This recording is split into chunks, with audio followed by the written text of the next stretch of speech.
Get ready, Staten Island. The Ferry Hawks are back at SIUH Community Park July 7th to the 12th for a 6-game series against the High Point Rockers. Tonight, first pitch is at 6:30. It's Thirsty Thursday with $5 Bud and Bud Light drafts. Friday, July 10th, first pitch is at 7 p.m. May the Force be with you on Star Wars Night with post-game kids glow around the bases with special lightsaber training packs. Visit ferryhawks.com now to lock in your seats. This is going to be an extremely busy month. I have to watch 104 soccer games, follow the pregame, the postgame, yell useless opinions at the TV. It's a lot. So I knew that when it comes to screening for colon cancer, the choice was clear. The Cologuard Plus test. It can be used at home and can only take 15 minutes, so I can do it during halftime and not miss any action. If you are 45 or older and at average risk, ask your healthcare provider about screening for colon cancer with the Cologuard test. You can also request a prescription at Cologuard.com. It's the Anthony Cumia Show on the Red Apple Podcast Network.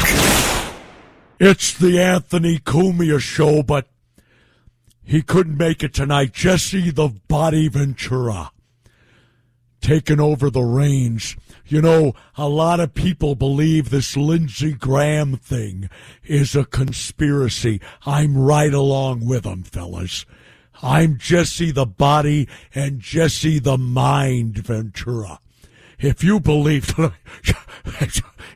if you believe Lindsey Graham died of a heart attack, you're a bigger sucker than I could imagine. This didn't happen. He was in Ukraine hours before he passed. It was one of those rings. A Russian had a poison ring, shook his hand, and he dropped dead hours later. Don't believe it? Well, I can't convince you. Yes, ladies and gentlemen, I have to agree with Jesse the Mind Ventura. The conspiracies are unbelievable. Everyone that I'm reading on various social media platforms has a take on both Lindsey Graham and, of course, Mitch McConnell, who we'll get to later. But the Lindsey Graham sudden death has just gotten people in a tizzy. And obviously, of course, like we do every week here, I want your take on this whole thing. 800-848-9222. 800-848-9222. Because, wow, this came out of the blue, didn't it? Lindsey Graham, he was over there in Ukraine. He had his pom-poms out, his bubble wand from Disney. And he, fight. Ukraine. Let's keep this war going. And he was talking about sanctions, of course, against Russia. And he gets home, and he drops dead. And already we have a complete autopsy and cause of death. You know, I follow a lot of these crime shows and real cases, cases that are going on.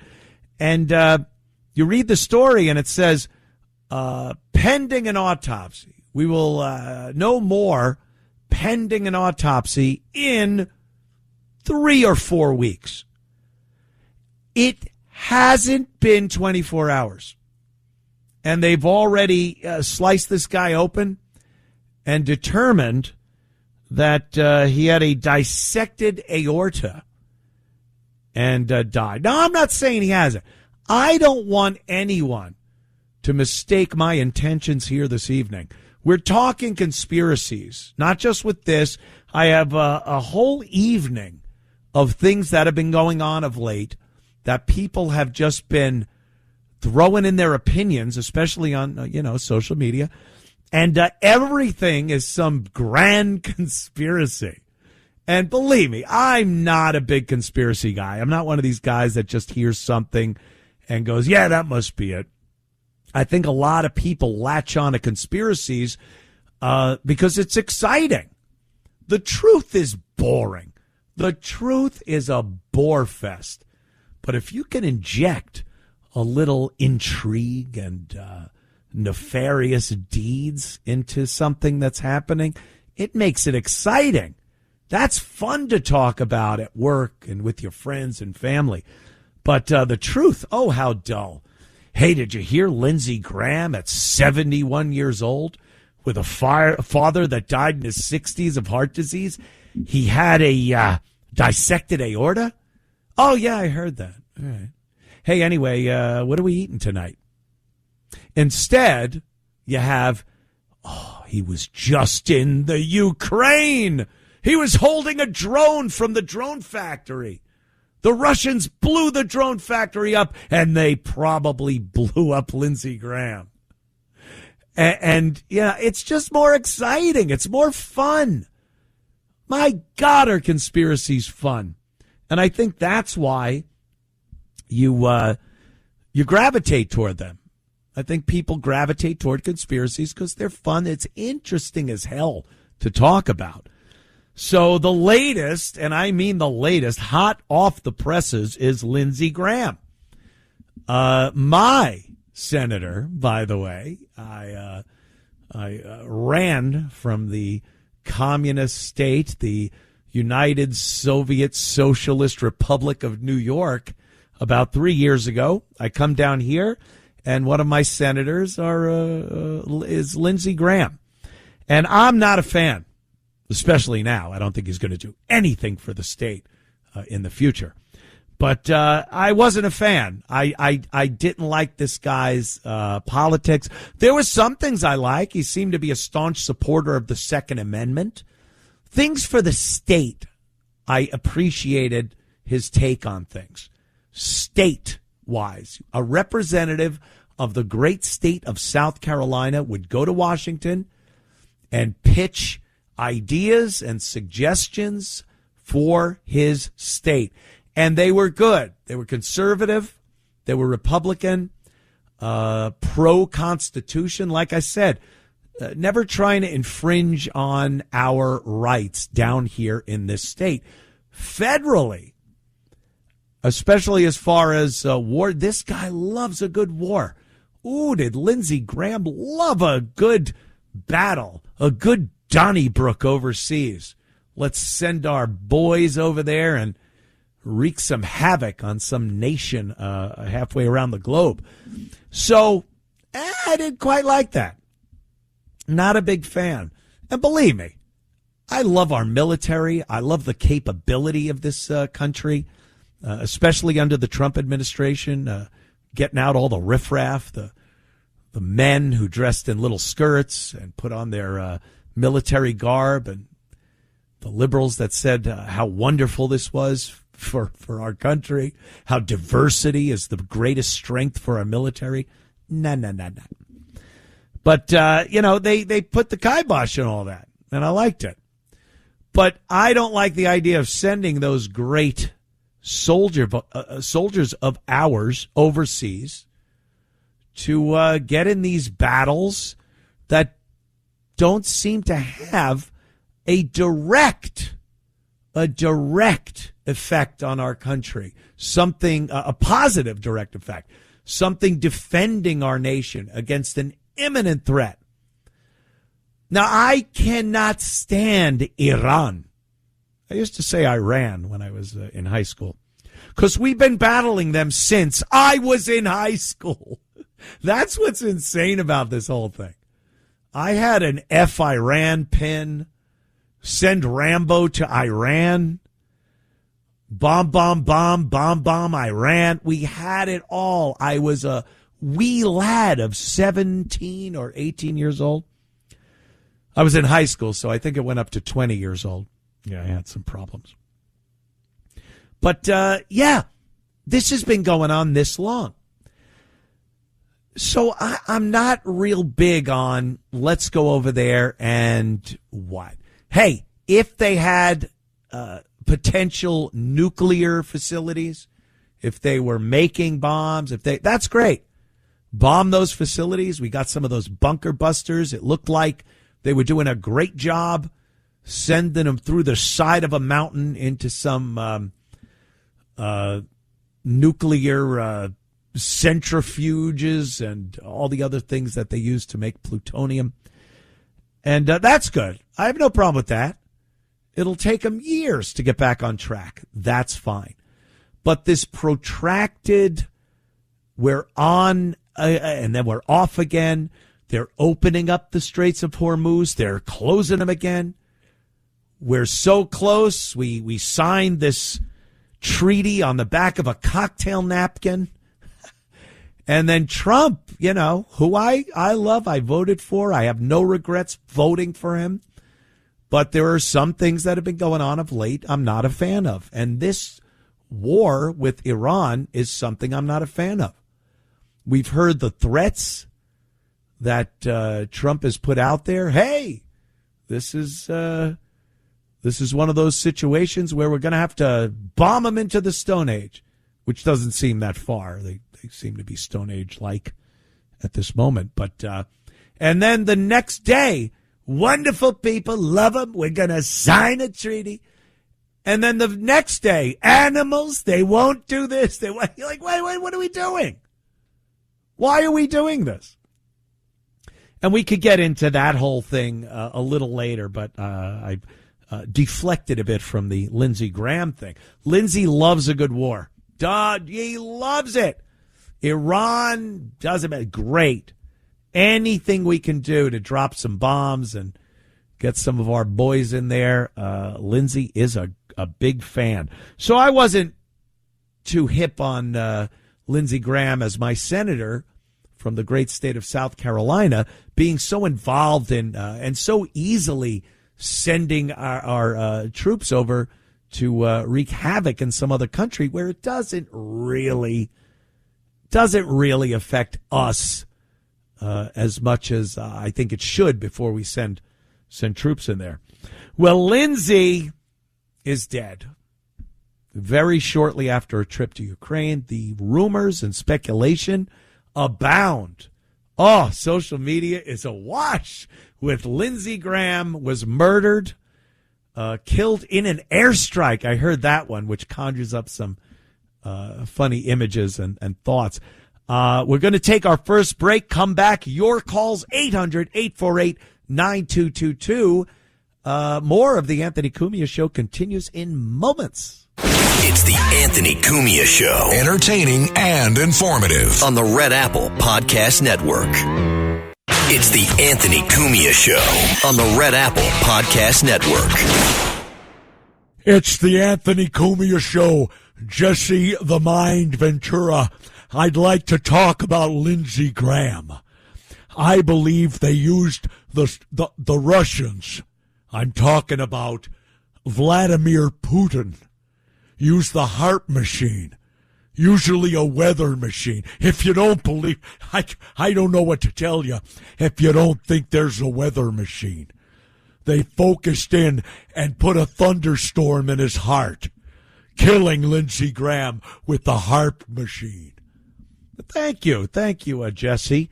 Another great take on the conspiracy behind Lindsey Graham being murdered, I guess, from the Russians. He was over in Ukraine.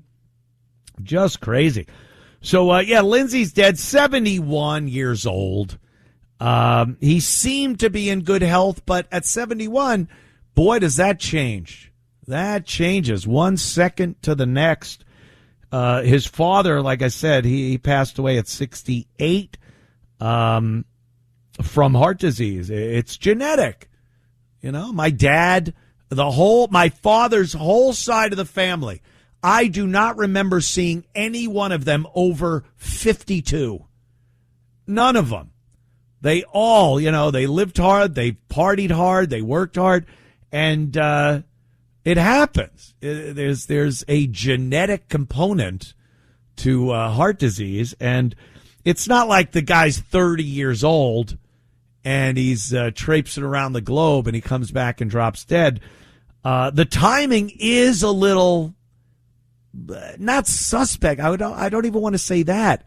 Just a little convenient for people that want to pop these conspiracy theories out there.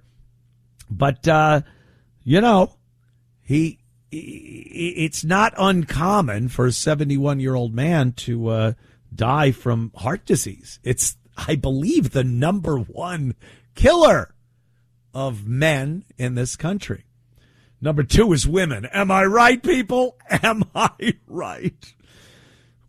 So here are some of the conspiracies going around. One of them is hilarious. It's he was at a drone factory. Lindsey was at a drone factory in Ukraine, and one of the last pictures of him that are out there is him holding a drone. It looks like a butt plug with rotors, a butt plug with propellers, which, if you heard about Lindsey, isn't that out of the ordinary.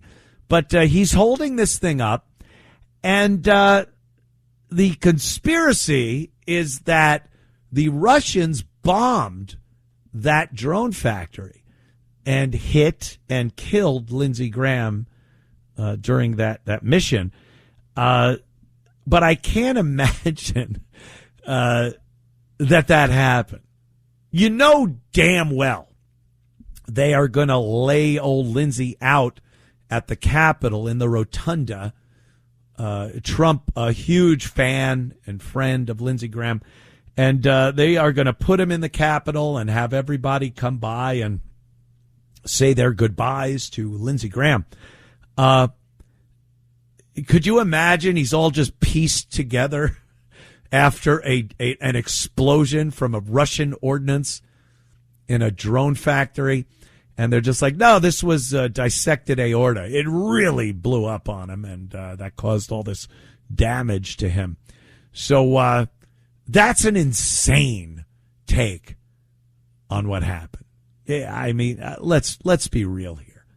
There are certain conspiracies you can look at and go, all right, while I don't really believe, I am an Occam's razor kind of guy. I'm from the school of thought that the most reasonable, logical thing that could have happened is most likely what happened.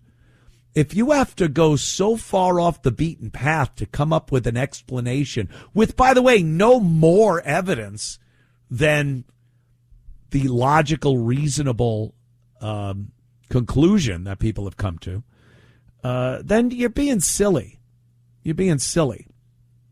It's like this case down in Mississippi with the black kid that was with the white friends, and he died, and the insane theories and scenarios that people are coming up with as to what happened to this kid, it just doesn't fit. The most reasonable, logical thing is pretty much what most likely happened. But again, it's not exciting. It's not, wow, can you believe it? The truth is usually boring. What happened is usually boring.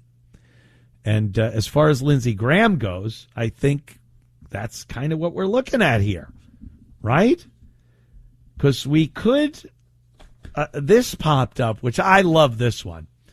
This is what people say happened to the great Andrew Breitbart. Remember Andrew Breitbart? I was friends with Andrew Breitbart. He was on quite a few episodes of the Fox show Red Eye, Greg Gutfeld's show before he got the Greg Gutfeld show. And I would go on there a lot, and it was a lot of fun. It was great. And Andrew would go on the show, and it was a lot of fun. And then afterwards, and I'll tell you, if you don't know about people that work at news stations, they drink like no one's business. Before and after their shows, they are in a bar. And there was a bar in New York City called Langan's, and that was like the media bar in New York City. So we would get done with Red Eye at Fox and go over to Langan's and just drink, laugh, get a little hammered. And Andrew would join us when he was doing the show. And the one time he was there, he had Anthony Weiner's Weiner picture. Remember how he had the actual picture of Anthony Weiner that he was sending these girls online, and it was a big, like one of the biggest controversies and what was going on at the time. And he showed it to me, and I invited him on the Opie and Anthony show the next day. And I had a live stream going the whole time we would do the show. And I popped the picture on his phone up in front of the live stream camera. All of our fans capped it and put it out online. And that was the first instance of Anthony Weiner's Weiner pic getting out online. It was from me showing it to my online audience. And it blew up after that. It was huge. And Breitbart got a little pissed that I had done that because I guess he wanted to break the news. But we were still friends. And then he died of a heart attack. It was terrible. He was a really good guy. And the speculation was that they had used the CIA's heart attack gun. Yes, people. A heart attack gun developed by the CIA. Pellet of this, what the hell was it? Some kind of chemical, a neurotoxin, could be frozen and fired from a pistol, killing its victim in what appeared to be a heart attack. This is going back to 1975. They came up with this. The pellet could be silently fired up to 100 meters away, would enter the body through a pinprick entry wound. Poison would then melt, and within minutes, the victim would be dead. And this is going around anytime anyone of note has a cardiac incident. Boy, they bring up that heart attack gun. And that's been coming up. Like Jesse told you at the beginning of this show, the ring, if you have a ring with a very small needle on the bottom of it and you shake someone's hand, you could put that chemical into their system and lo and behold, they're not going to be around much longer. And this is what some of the conspiracy people are saying about what might have happened to Lindsey Graham. Now, we did have a target on him. Just recently, there were people marching and protesting with a sign of Trump and of Lindsey Graham and I think Laura Loomer for some reason. And they had targets on their head. Like, we need to get rid of these people. So that obviously was something that kind of wound everyone up because that happened recently and he died unexpectedly and suddenly. So that's another thing. I just haven't been given that real smoking gun that says this is what happened. It was murder. Murder, I say. We'll be back. Your calls and a lot more in moments. It's the Anthony Cumia Show. Entertaining and informative. On the Red Apple Podcast Network. It's the Anthony Cumia Show. On the Red Apple Podcast Network. It is indeed the Anthony Cumia Show. Let's go right to Tom in Pennsylvania, the Commonwealth, the keystone state of Pennsylvania. Tom, how you doing, man? Man, can you hear me? I certainly can. Yes. Well, Lindsey Graham, you know what? I could not care less about his death. Thank God now that, you know, your great state will, you know, have a new person, hopefully a non-rhino warhawk piece of crap. And also, just letting you know, I've been with the Ant Army since 2014. Oh. I am an Ant-Man youth. Yes, I am. Thank you, Tom. I appreciate that support. Yeah, so who do you think is a possible replacement for old... wasn't he like caught taking pictures of at like Disney World with Little Princess Wand or something? Yeah, there's really... it isn't like somebody could have said something about Lindsey and gotten people to not vote for him. We know the guy was probably gay. He was at Disney recently alone with a little bubble wand princess thing. It was the weirdest thing. Dude, that is odd for a guy that's 71 years old, was 70 at the time. But, Governor McMaster here in South Carolina, the way this state works, they appoint an interim senator, and then in November for the election, they have to go through a couple of candidates and vote accordingly. Lindsey Graham had won the primary. He was the Republican candidate. It's a very red state, South Carolina, hence why I moved here. So it's not like the Democrat. There's some broad running under the Democrat ticket. It's not like they're going to win. So I just hope it's a Republican that is a little less apt to support any war that comes across their transom. I didn't like that about Lindsey Graham, but somebody that supports. I think these senators should pay more attention to their states than they do this getting involved in wars and finances federally. Represent your state and do what's best for your state. And I think Lindsey did a good job with the state of South Carolina, but getting involved in bigger things like these wars and other things that he got involved in, I'm not for that, man. And one last thing, Anthony. Yeah. I'm working with Marty Young. He's trying to unseat Holston, who's in District 6 of the Congress here in Pennsylvania. She's backed by pharma. Marty Young is a populist, conservative Republican, and he got just please any Pennsylvania people in Chester, Berks County. I firmly ask you to support Marty Young. Go to voteyoung.com. Please go to voteyoung.com. And if you care about this great state of Pennsylvania, vote for him. Awesome, man. Appreciate it. Thanks for the call, Tom. Yeah, these candidates that are backed by the pharmaceutical industry, they should be ashamed of themselves.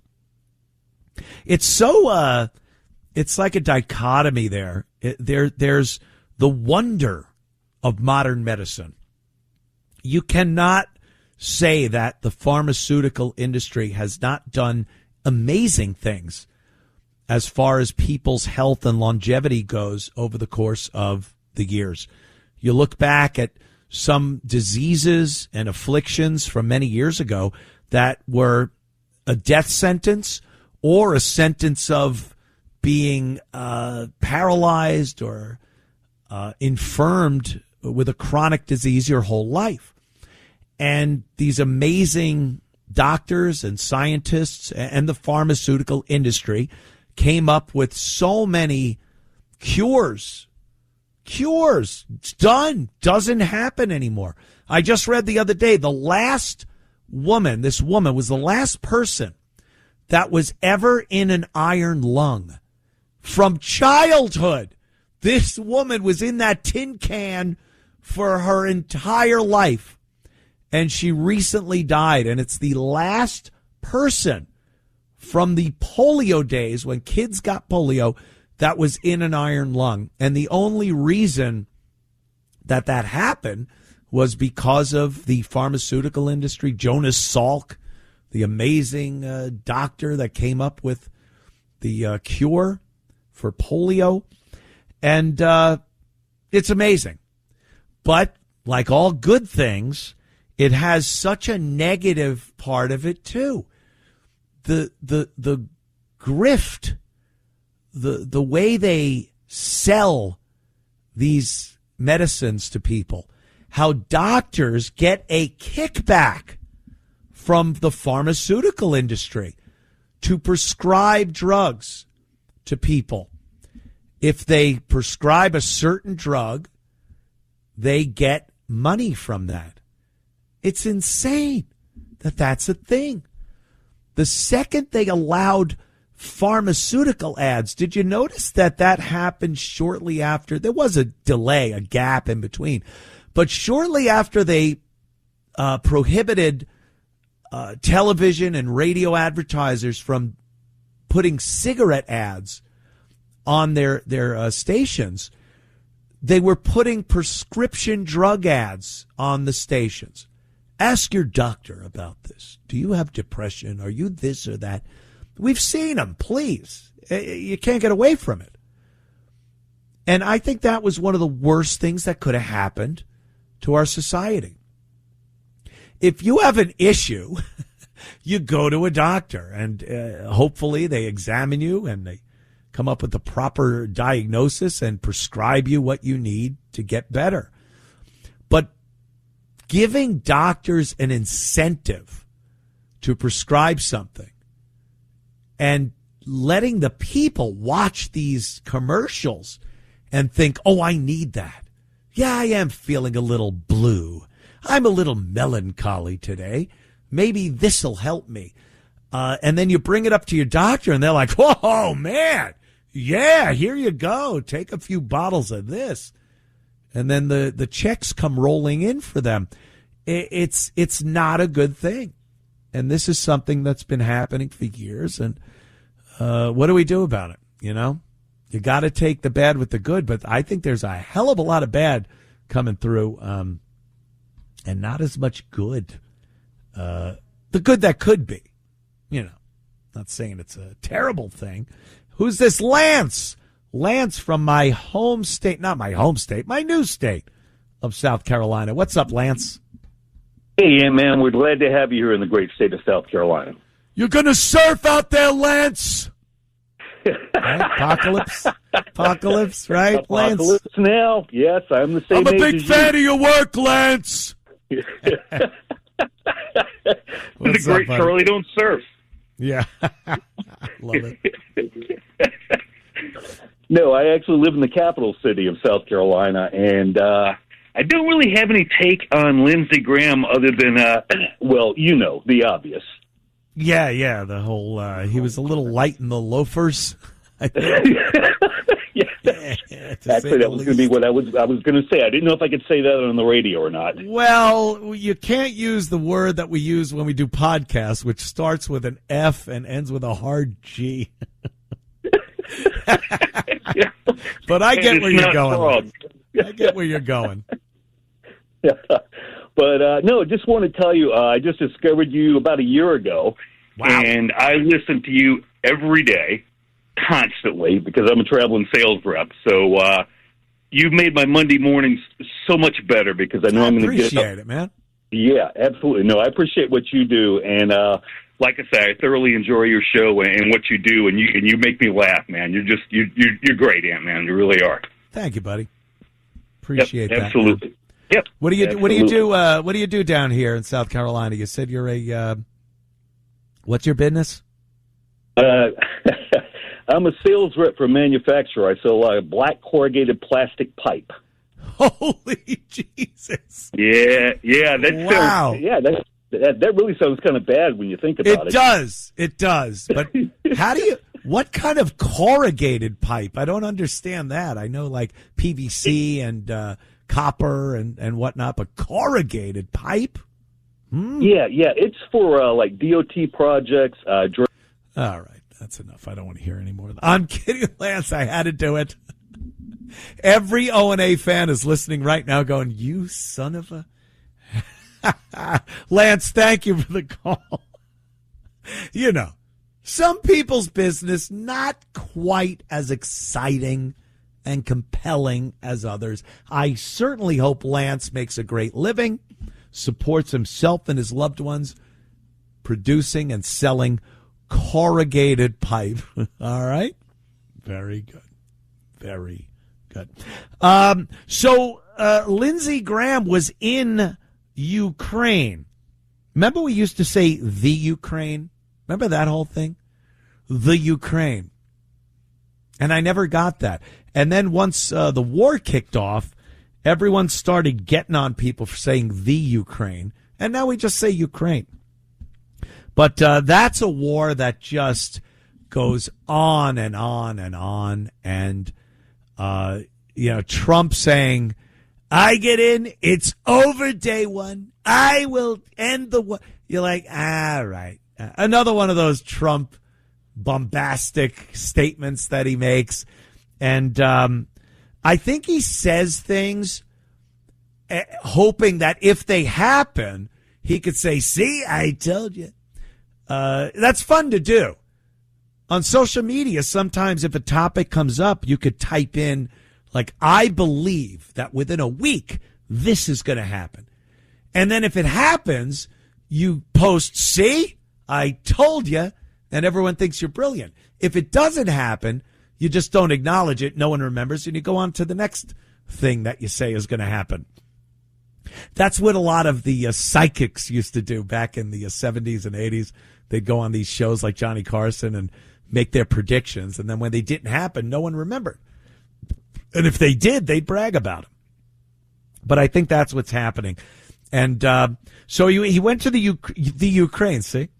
And he made a statement. This is pretty much the final words of Lindsey Graham when he was over there in Ukraine, AC3. I'm pleased to announce, as of about 30 minutes ago, I'm dead. We've reached agreement with the White House on a version of the Russian sanctions bill that they will support. It means it's going to become law. So when I get back to Washington, I'm going to go with Senator Blumenthal to the Republican and Democratic leader to see if we can find time to move this Russian sanctions package that would give tools to President Trump to help end this war. Well, another thing that the conspiracy theorists bring up is there are plenty of people who do not want that war to end. And Lindsey Graham, obviously a war hawk, he loved the Ukraine-Russian war. But bringing up ending the war, going there, whether he meant it or not, a lot of people have latched onto that and said, oh, they don't want the war to end. There are so many people making such bank off of that war and have been for years, and they don't want it to end. This is like a penciled in war. Like it's already in the calculations, in the mix. Oh, the Ukraine-Russia war. Yeah, that's something that just goes on forever. And here's the money we make from it. Most people don't even talk about it anymore. It was a big thing for a while. We heard about every assault that happened, every bomb that dropped. Oh, Russia hit a hospital. Oh, Ukraine hit a power plant. We do not hear anything about the actual result on a day-to-day, week-to-week basis of what's happening in that war. But it continues. And, as Eisenhower warned us, the military-industrial complex is just raking it in. You think these companies that make those drones, there he was. There he was. Lindsey Graham holding a drone from the new drone factory. You don't think companies from around the world are involved in producing those drones and are making money and profits off of those drones? And the only way you can make money off of it is if you have the drone and then the next day you need another one because you blew up a bunch of Ruskies with the one that Lindsey was holding. That's how this works. That's how the military-industrial complex works. You can't just make weapons and have them sit there just in case. You need to use them because they have to be replaced. And the company that makes them makes money. And then you get somebody saying, we want to stop this war. I don't think Lindsey was sincere about that, by the way. I'm not that stupid. This guy has been a cheerleader for that war since its inception. So I'm not saying he sincerely meant that. I don't think anybody thought he meant that he wanted to end the war. So I'm not going to jump on that and say, oh, that must be why they killed him. I think Lindsey was 71 and died from natural causes. But other people, the conspiratorial people, they'll jump on that. You can't end that war. And it is true. It is true that there are plenty of very powerful people that do not want that war to stop, ever. Any war that's going on, they don't want it to stop. What do you think, Raytheon isn't drooling at the prospect of more bombs in Iran? Trump just started bombing again. You get these companies that make the bombs and make the weaponry and make all the stuff they need to fix the planes. And they're like, yeah, get that assembly line cranking. We need more parts. We need more bombs. They're making money. And very powerful politicians get paid off and get contributions for their campaigns from those companies. And they say, if you do that, you back my campaign. Hey, who knows, when it comes around to getting a government contract, it's all that. And it's not even hidden. This isn't even something that's hidden. It's right in your face. It's legal. Why shouldn't it be in your face? There isn't any law against it. That's how crazy this is. That's how commonplace all of this is. It happens right in front of our faces. And it's your money, my money. All of our money goes to this. We pay the government. They pay the contractors for the bombs. The government then uses the bombs and needs more bombs. So they take more of our money, give it to the companies to make the bombs, and then they go, oh, we're up for re-election. I need money for commercials and, going out there and stuff. And the same companies that they gave the contract to dish out the money that pretty much came from us. It's a kickback. The money they give to the politicians is the money the politicians gave to them to build more bombs. And it's all our money just going back and forth between them. And if you don't pay, where do you go? Prison. It's an amazing system, just like our forefathers dreamt of, I'm sure. Back in a minute. It's the Anthony Cumia Show on the Red Apple Podcast Network. With the all-new Dynasty Blueprint in EA Sports College Football 27, you can build your program by earning Dynasty points to spend on NIL, staff, and more. But the fun doesn't end at graduation. With the EA Sports MVP Bundle, get College Football 27, Madden NFL 27, plus Deluxe Edition rewards in both games. Make your rise with the MVP Bundle, available now at EA.com. Rated E for everyone with mild lyrics, easier to interact, and in-game purchases. Includes random items. Conditions and restrictions apply. See the link for more info. Looking for a protein shake that tastes as good as it performs? Meet Rockin' Protein Max. Packed with 50 grams of fuel, it'll help you keep up when your day won't slow down. And because it's always creamy and never chalky, every sip tastes great. Even better, it's lactose-free and has 0 added sugar. It's not every day you find a protein shake you actually want to finish. Catch Rockin' Protein in the dairy cooler at a store near you.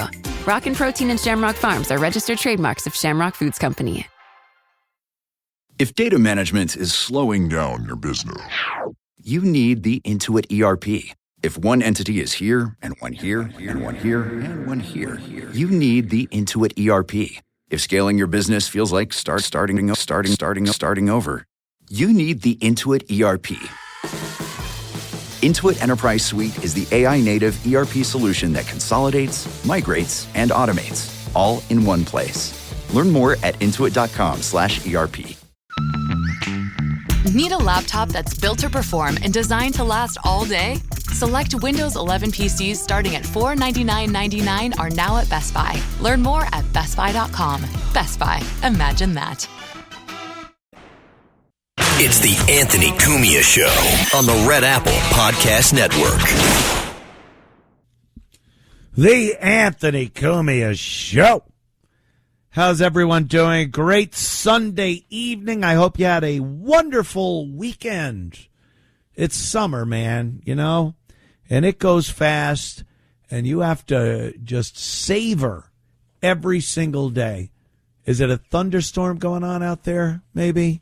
It's summer. You got a patio, a porch with a awning over it. Get a chair, grab a beverage, your sweetheart, and sit out there looking at the rain and enjoy yourself. Summer. It's awesome. Donald Trump had a statement about Lindsey Graham.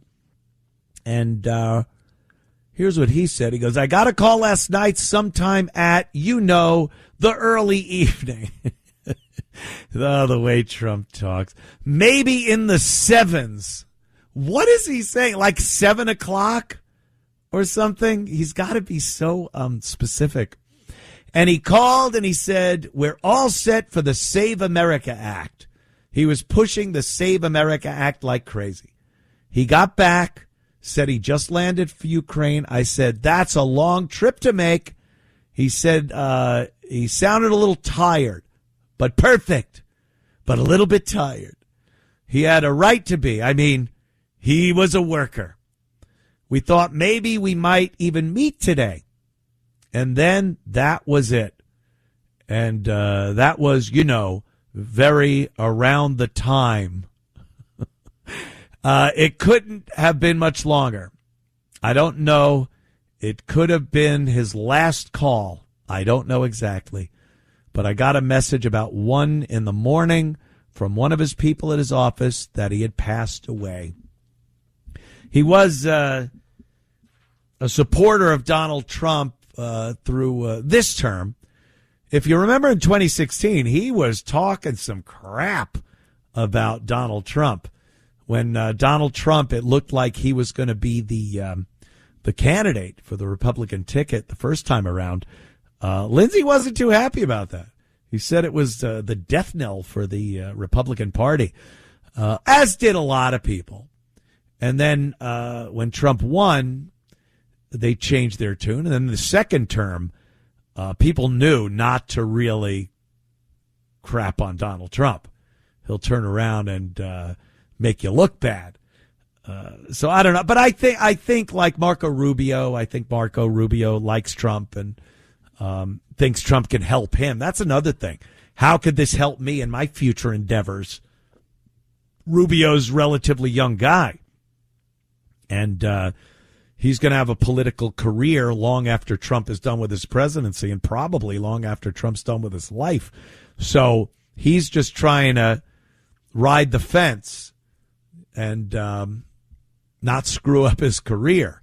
And one way to screw it up is if you're a Republican, and especially if you're part of the Trump administration, is to badmouth Trump. He'll get you. He will get you. So Lindsey was a good soldier in that way after his initial dislike of the Donald, as they used to call him. But, he's gone. What are we going to do? His Ukraine itinerary. Where was this one? Let me see if I can find that. I'll find it. I have so many papers here. Here it is. This is what a 71-year-old guy was doing. He arrived in Kiev, if you like chicken, on July 10th, Friday, in the evening. The following day, his birthday, by the way. It was Lindsey Graham's birthday. That's got to suck. That's always one of those things you see on a tombstone when you see, like, his birthday, and then it's either on the birthday or the day after. You go, oh, wow, right after his birthday. The following day, his birthday, he visited Zelensky, who wished him a happy birthday, and later visited the Skyfall drone facility. He was given a separate presentation on the capabilities of the Skyfall Academy. It's all about drones, that war. It's goddamn amazing. The visit included a tour of production facilities, demonstrations, Viper bombers, vampire bombers, Strike FPV, Sun interceptors. This all sounds like great stuff. Then they had meetings with Zelensky and other people.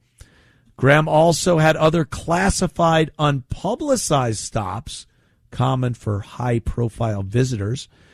After this busy schedule on his birthday, Graham quickly left Ukraine at some time yesterday, likely afternoon, evening, got on the plane, flew to D.C., went home, and dropped dead at about 8:30 p.m. And then the conspiratorial stuff comes in. Even on a private military flight with no layovers, if Graham left Kiev at, say, 4, with a 12 to 15-hour optimized total elapsed time in the air, arrival would at the earliest be late evening, July 11th, or early morning, the 12th. So people are assuming he spent a lot of, well, not assuming, he did. Spent a lot of time on the plane. He had a busy schedule, and you're 71, and your genetics, based on your dad, you probably have cardiac issues. I don't know if he took care of himself.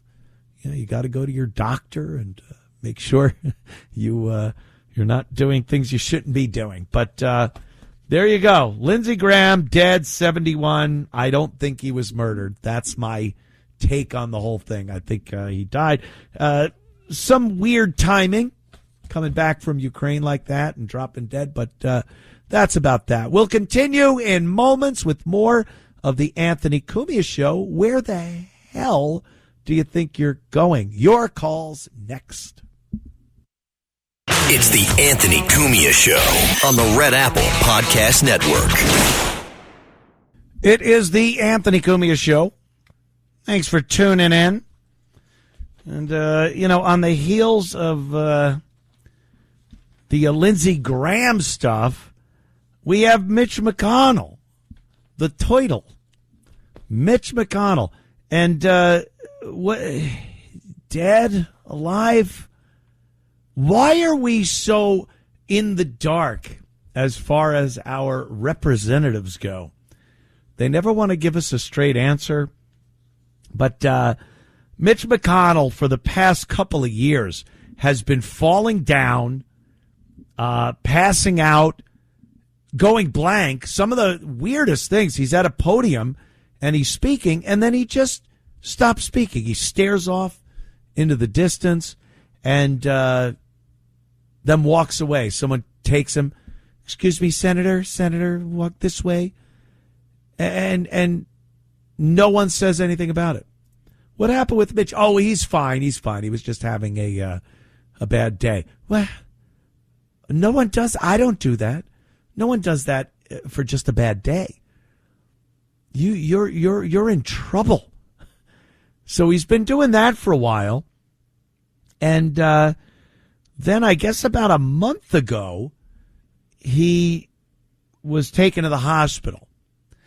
And all kinds of stories about that. The 911 call, the neighbors. One neighbor took a picture of him and had said, I saw them wheeling him out of his place, and his feet were sticking out from under the blanket. They didn't even have the blanket over his feet or anything. It wasn't. They said it didn't seem urgent. Like they weren't rolling him out in a way that seemed like this was somebody that was in distress but still alive, and there was some urgency there. So the speculation again, is this guy dead? Not something so crazy to imagine. Mitch McConnell, an old guy, he's been there forever. And people were speculating that this guy was dead. We hadn't heard a peep from him in quite some time, just about a month. And then Lindsey Graham dies. And on the same day, because we're thinking, what is this? Do we have two of these guys that are dead now? Well, Mitch McConnell turns up today in a photo. It's him and I guess his wife. They're at the hospital, but is it the hospital? Let me get the picture here so I can look at it. Yeah, there it is. Yeah. Is it real? Is it AI? That's the thing these days. You just don't know. AI has gotten so good. With video, they've gotten amazing. Still pictures, it's indistinguishable from real life. It's not like the old days where the guy has 8 fingers, and you could tell like the words on something written are it looks like Russian. So they put out a picture. He's supposedly in the hospital. Here's the thing. He's laying there in a button-down shirt and jeans in a hospital bed. There isn't one piece of medical equipment around him. Now, this guy was in serious medical trouble when he was put in the hospital. And since then, from then till now, he's fine, where he's just, for some reason, still laying in a hospital bed. He's dressed like you would dress to go outside, go to a dinner, what have you, without anything, not an IV, not a EKG on him, nothing. There's no medical equipment in this picture at all. And then he's holding today's newspaper, which, I mean, you know who else was holding a newspaper and a picture to prove that it was that day? Lee Harvey Oswald. Remember the famous picture of him holding the Italian rifle he used to shoot Kennedy? He's on his lawn of his house, and he's holding a newspaper. Just so happens to be holding a newspaper, so you go, huh, I guess that was taken on this day and date. It just coincidentally, Mitch was thumbing through today's paper when they spontaneously said, hey, smile, Mitch, here's a picture. Oh, I just happen to have my newspaper here. And it's showing the sports page with a picture. There's no denying it was today's paper. Now, again, people, don't go crazy on me.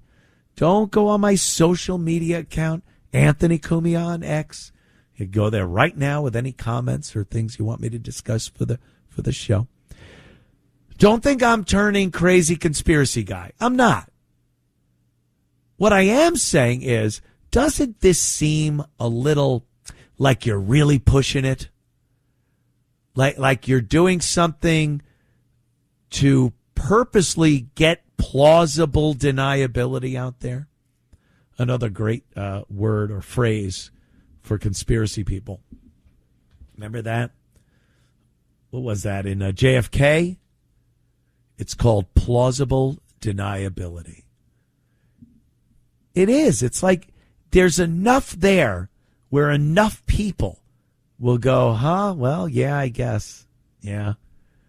I guess he's alive. He's fine. He's in the hospital. But none of it seems to make any real sense. It seems a little off, is all.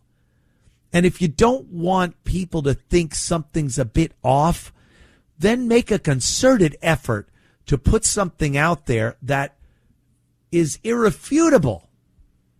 If you could take a picture of Mitch McConnell in bed, in his clothes, no medical equipment around him, you would have to assume he's well enough to record a video. They put a written statement out that was 18 paragraphs long about Mitch, and it's what he said. It's his words about what he went through, what's going on now, his plans for the future. And that was it, that and the picture. Well, why not take a video of him saying these things? And that would be pretty irrefutable. Even AI, you could tell when someone's speaking, it's not quite lined up with their lips and their voice doesn't sound right. But if you really want to show people that it's you and the statement you put out is your words, wouldn't you say it? Wouldn't you go, yeah, take a video? It's easy. The same thing that you took the picture with, you just got to click video, and you have a video. Why didn't they do that? Again, I'm not saying he's dead, but I can definitely speculate he's not well. He's not well enough to sit up with his dress shirt on and his blue jeans with no equipment around him. Again, it gives people fodder. It gives people fuel for this conspiracy to keep it going. Why do that? The convenient newspaper. Oh, spare me. Spare me. So I just found that quite strange is all. Sandra, yes, from New Jersey. How are you, dear?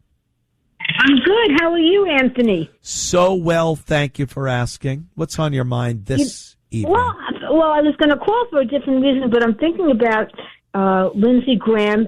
To me, he looked so healthy. And lately, I'm finding that people are dropping like flies.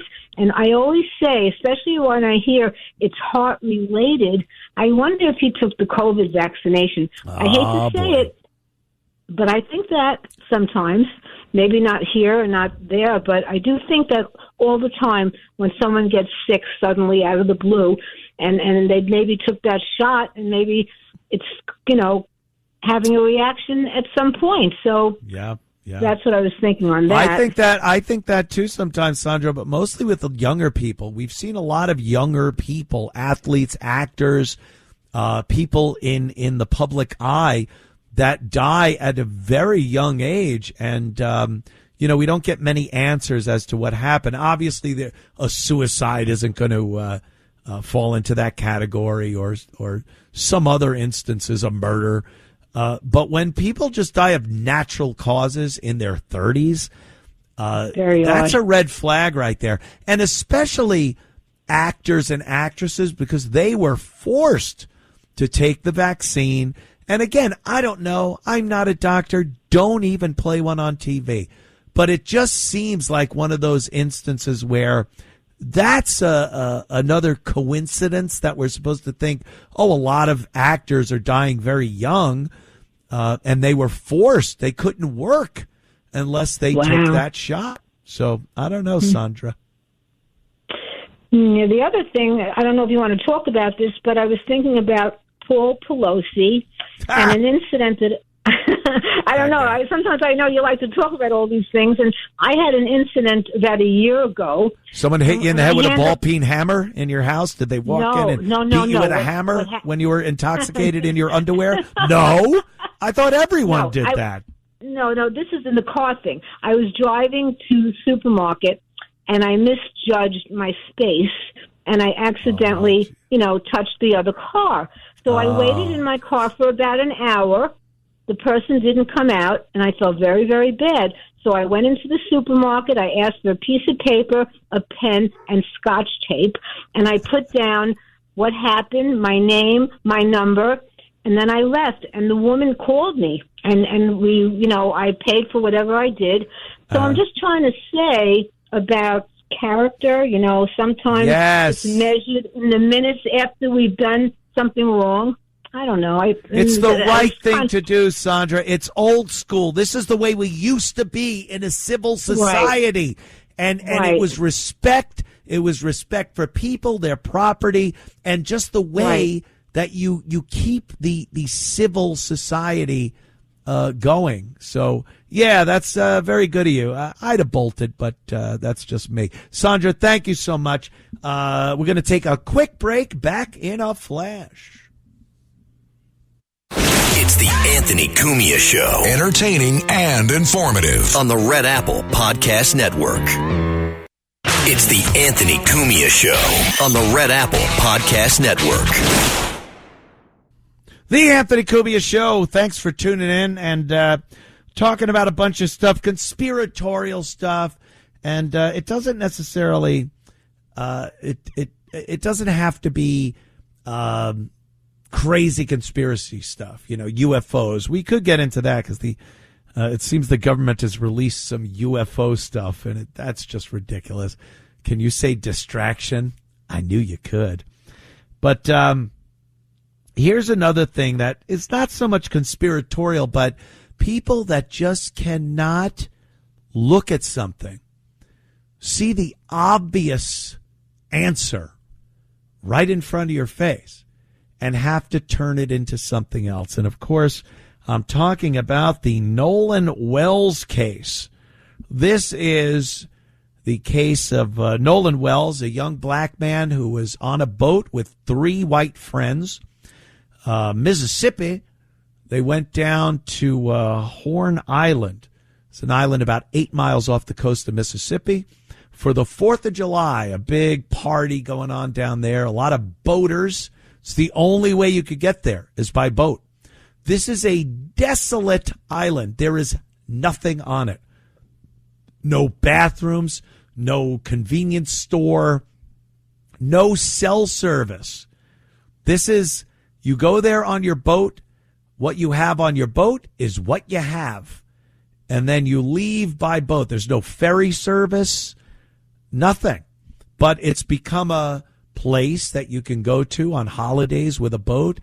A lot of people show up and have a great time drinking, boating. If you've ever been with boat people, oofa, it is a party. They know how to drink and have a good time. And as long as it's not your boat, it's fun. There's no better boat than someone else's boat because you don't have to worry about everything that has to be done. I would go out, my buddy Keith, go out on his boat with the family and friends. And when we're done, we'd pull up to the dock, tie up, and he's just starting. He's just starting the hours that it was going to take to wash off the boat, pack up stuff, get the garbage. It is a pain in the ass. And I grab my stuff. I'm like, hey, thanks, bro. See you next time. I'm in my car going home. Yeah, owning a boat. Oof. Not fun. Going on someone else's boat, blast. So they went out and went to Horn Island, and we're having a great time, 4th of July. So the way this ends is the 3 white kids, the friends, leave on their boat, go back to the mainland, and the black friend is left on the island. He is found a couple of days later, dead. And the speculation coming from certain members of the black community, but also white people that have to say white people are terrible and racist and must have murdered this kid. That's the story they've come up with. There's no evidence indicating that whatsoever. Not an inkling of evidence indicating that. But this is what they're running with. Now, if you look into some of the details, you go, all right, the big questions that are being asked by the likes of Ben Crump, the Reverend Al Sharpton 2.0 of the new millennium.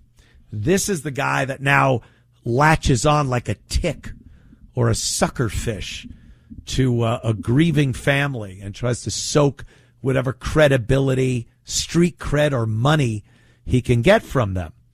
And that's what Ben Crump does. And he's aligned himself, or Reverend Al has actually aligned himself with Ben Crump. Reverend Al, the classic, has come out of the woodwork and latched onto this also to try to get some cred with the community.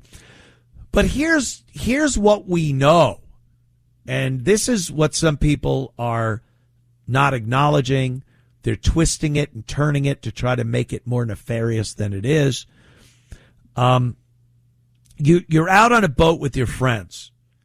You're having fun at a party. There are a lot of people on this island. It's not some desolate place on the 4th of July. It's very packed.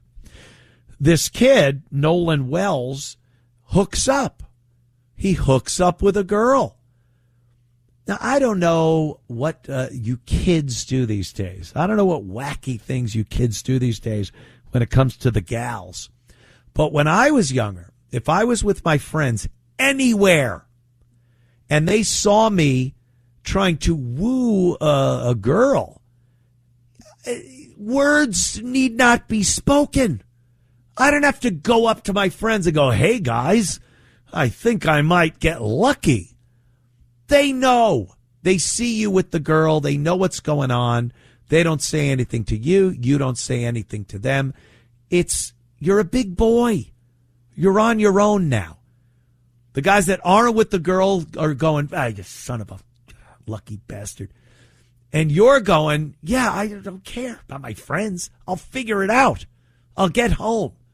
And this was an environment, by the way, where you didn't have to go back with the people you came with. They knew each other. It's a boating community. He had friends that had boats. And there are other people. You could go, hey, can I grab a ride with you? They go, sure, pop on. This isn't somewhere where you pull up and it's like a car where you walk up, knock on the window, go, hey, can I have a ride? It's very different with boat people. So he took off with this girl. And the guys in the boat, the three white guys, his friends, waited for an hour and a half. They waited from 3 to 4:30. They finally left at 4:30. They were having a problem with the bilge pump. Water was coming into their boat. They needed to leave. But they waited. They waited a while, and then they left. And there's a lot of speculation as to what happened between the time they left and between the time they found this kid dead, Nolan Wells, on the beach on Horn Island. And I'm going to take a quick break, and then we'll come back. Oh, no, I'm not. Okay, silly me. I saw 27. It looked like a 9. So we're looking at the friends leaving and the other kid, this Nolan Wells, staying. One of the sticky wickets that Ben Crump and everyone else is bringing up is the fact that the phone was left on the boat. Nolan Wells' phone was on the boat. Why? Why would a person leave their phone on the boat and then just walk away and go with a girl? And, well, there's no service on this island. I mean, none. Not like you're going to get some somewhere. You have no cell service at all on this island. The other thing is, they don't pull the boat up on the beach and you hop off. You need to wade in from the boat to the beach, which means you're getting wet. And since you don't need your phone, you leave it on the boat. It's dumb to take it with you. It might get wet. You're going to be swimming. You're not taking your phone with you. So you leave it on the boat. And then what were the kids the friends supposed to do before they leave? Stick it in the sand with a note? Here's your phone, pal. No, when they left, they took the phone with them. When they realized he hadn't been heard from or seen, they called the Coast Guard and said, we have a missing person. They immediately returned the phone to the parents of Nolan Wells. Everything you wouldn't do if you were haphazardly killing someone as a group of teens. The easiest people to get in trouble for their actions, teens. All right, now I'll take a break, and we'll be back in a minute. It's the Anthony Cumia Show. Entertaining and informative. On the Red Apple Podcast Network. It's the Anthony Cumia Show on the Red Apple Podcast Network. It's the Anthony Cumia Show. If you want to put your 2 cents in, you could do that calling 800-848-9222. The phones are open. And if you want to leave a comment on my X account, you could do that. And I scroll through that during the commercial breaks. Anthony Cumia, very simple. Cumia. That's me. We're talking about the Nolan Wells case, a young black man who was on a boat with 3 white friends on the 4th of July. They went to a desolate island, but a bunch of people there on that desolate island for the 4th of July. And the kid disappeared. He went off with a girl. The friends had to leave and go back to the mainland on a boat, on their boat. And Nolan Wells turned up dead on the beach. A couple of days later, they found him. And the controversy stirs. A lot of people, these activists and a lot of people in the black community that were upset with the Carmelo Anthony case are saying, now this must be racism and murder. And fact of the matter is, again, using Occam's razor, hey, young guys drinking on a boat, it happens a lot. They are intoxicated, they end up in the water, and they drown. It's a terrible tragedy. But to use that to try to get some type of, victimhood, some type of reinforcing your idea that we live in a horrible, racist country that's still Jim Crow, there's still white supremacy and lynchings going on, that's ridiculous. Ridiculous. And that's what I'm seeing. There are so many people that are saying this was some type of murder that took place. So before the break was talking about this, and we got to the point where the phone was left on the boat, and they took that phone back to the mother, and they say it didn't make sense. Why would he leave his phone on the boat? Well, like I said earlier, you have to go in the water to get from the boat to the beach. The other thing is, why didn't they wait for him or take him back? They did. They waited for quite some time. They had to get back. The boat was leaking. So they took the boat back, but immediately reported that they didn't have him on the boat. He's a missing person. They called the Coast Guard. They gave the phone to the family. And now Ben Crump, Reverend Al 2.0, is saying that there were deleted messages on the phone. And that, oh my God, it's proof positive that these kids were part of the Klan, and it was just another lynching. First of all, how do you know messages were deleted? Did the family have this kid's password? How many 18-year-old, 19-year-old kids give their parents the password to their phone? So that doesn't make much sense at all. If you delete messages on your phone, there's a way to recover those messages for 30 days, unless you do a permanent delete, which a lot of people don't know about. But that takes a couple of steps to get rid of those messages. And what were those messages? Were they just some innocuous, hey, I'll see you in a little bit, or maybe something he didn't want friends or family to see, something embarrassing, something that implicates him in perhaps being untrustworthy, or perhaps infidelity with a certain gal? I don't know. But it doesn't necessarily point to he was murdered. But this is what we're seeing. And Reverend Al, I'm Reverend Al. He's all entwined in this now with Ben Crump. And here's Reverend Al talking about this in Harlem. It was him, Ben Crump, the family of Nolan Wells. And they got up there and, oh, my God, without any proof whatsoever, they were speculating and coming up with things. And so AC2, here's Reverend Al talking about the Nolan Wells case. My nose is out here. My eyes are here.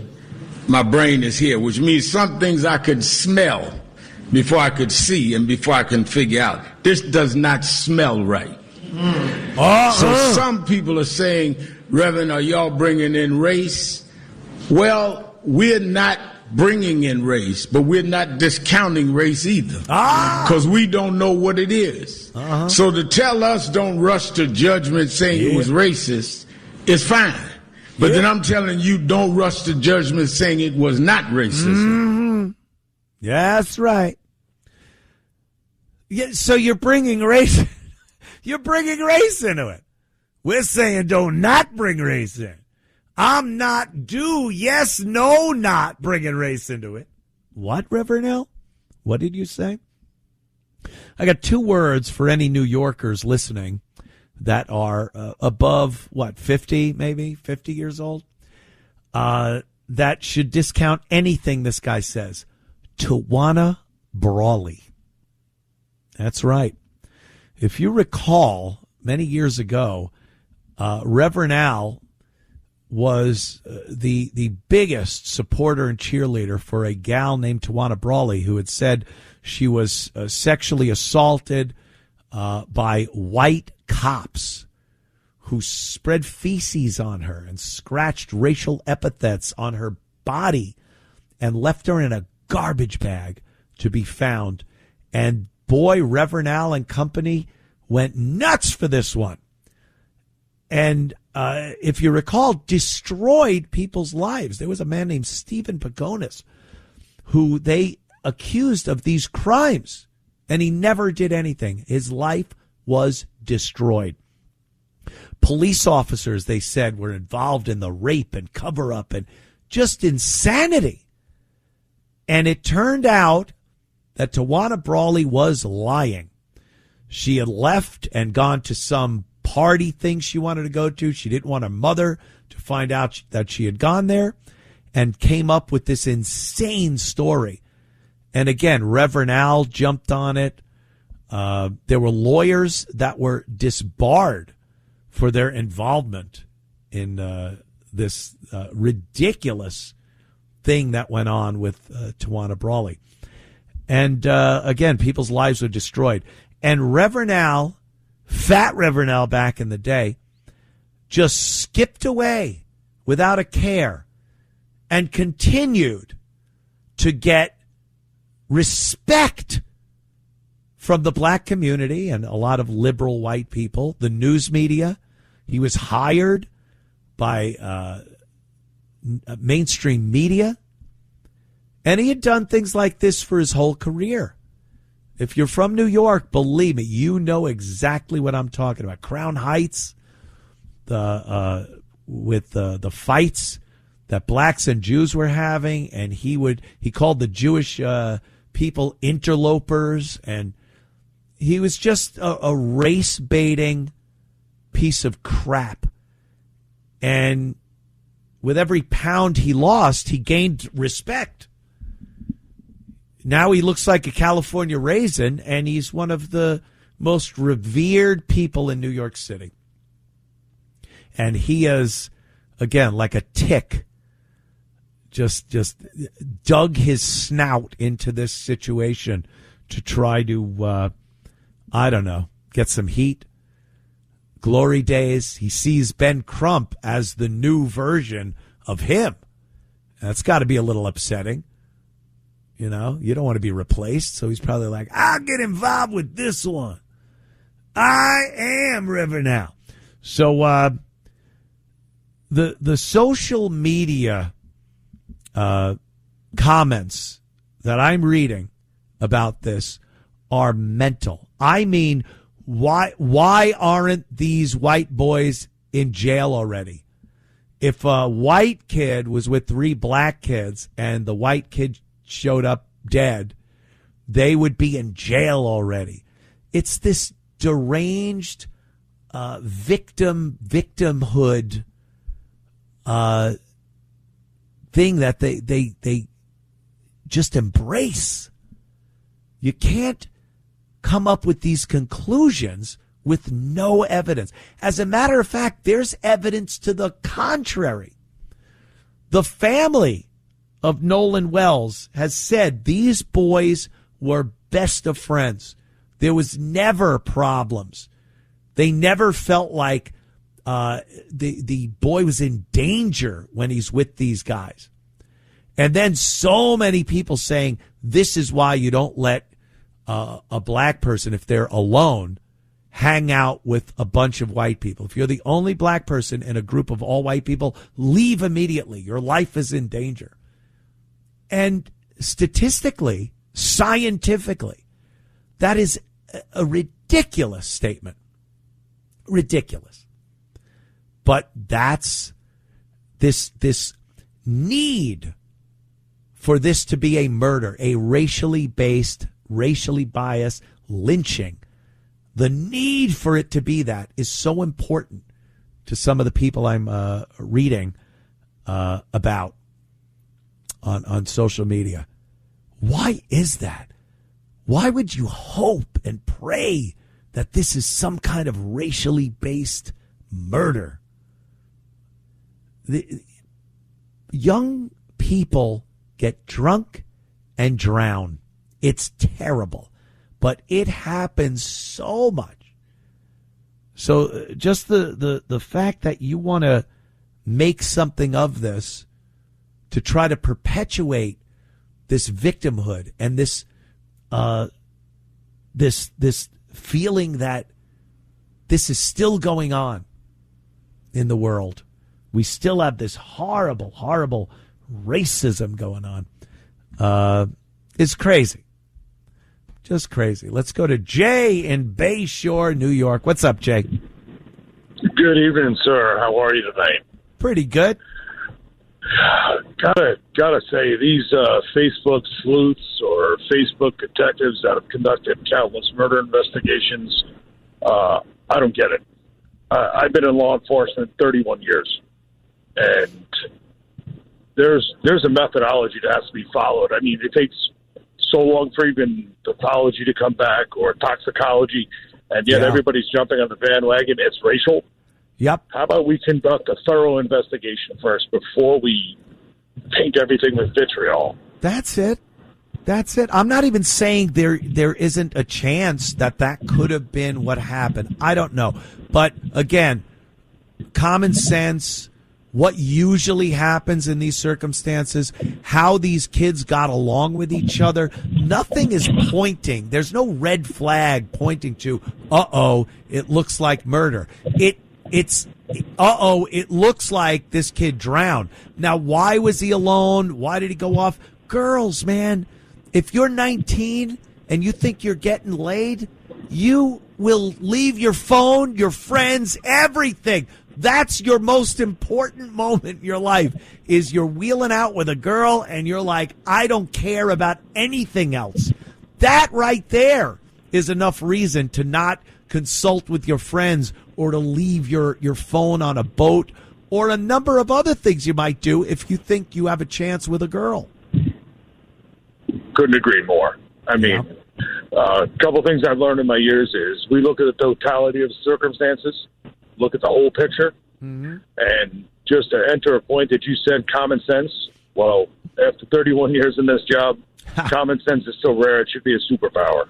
It really is, man. It really is. And I've seen so many people jump to conclusions without any knowledge. Like a case like this, especially, every day there's some new information coming out. And you got to weed out the nonsense and lies and from what the actual facts of the case that are coming in are. And a lot of people just hear the headline, the first thing they hear, they draw the conclusion, and they never waver from it. That's the facts to them, and that's what they're going to hold on to. Couldn't agree more. And listen, I appreciate you taking my call, man. I hope you have a great weekend. Love it, Jay. You too, man. Bayshore. Love it. South Shore, Long Island, my friend. Take it easy, buddy. Yeah. Absolutely. You know, I talk to a lot of ex-cops, and they're just dumbfounded at times at how people will jump to conclusions. They know how it works. They know how crimes are investigated, the protocol, the timeline that you go through. It's very rare that the day someone's found washed up on a beach that they go, well, it's a drowning, 100%. They investigate it. There are a lot of things that they could look at that'll determine if this was suspicious, if foul play was involved, or if the circumstances lead them to saying, unfortunate, but the guy went in the water, he was drunk, and he drowned. The currents are bad there. You might lose any concept of what direction you're swimming in. He might have been trying to swim out to a boat. And if you're drunk, you might look at the lights of Mississippi and go, well, that doesn't look too far. Maybe I'll swim there. If you're hammered, you might try to do that. So they got to look at toxicology. They got to look if, water's in his lungs. Was he dead before he went in the water? All that stuff, like Quincy and me. It was murder, Sam. But some people, they just work on pure emotion. They do not want to look at something and think, let me put the puzzle pieces together.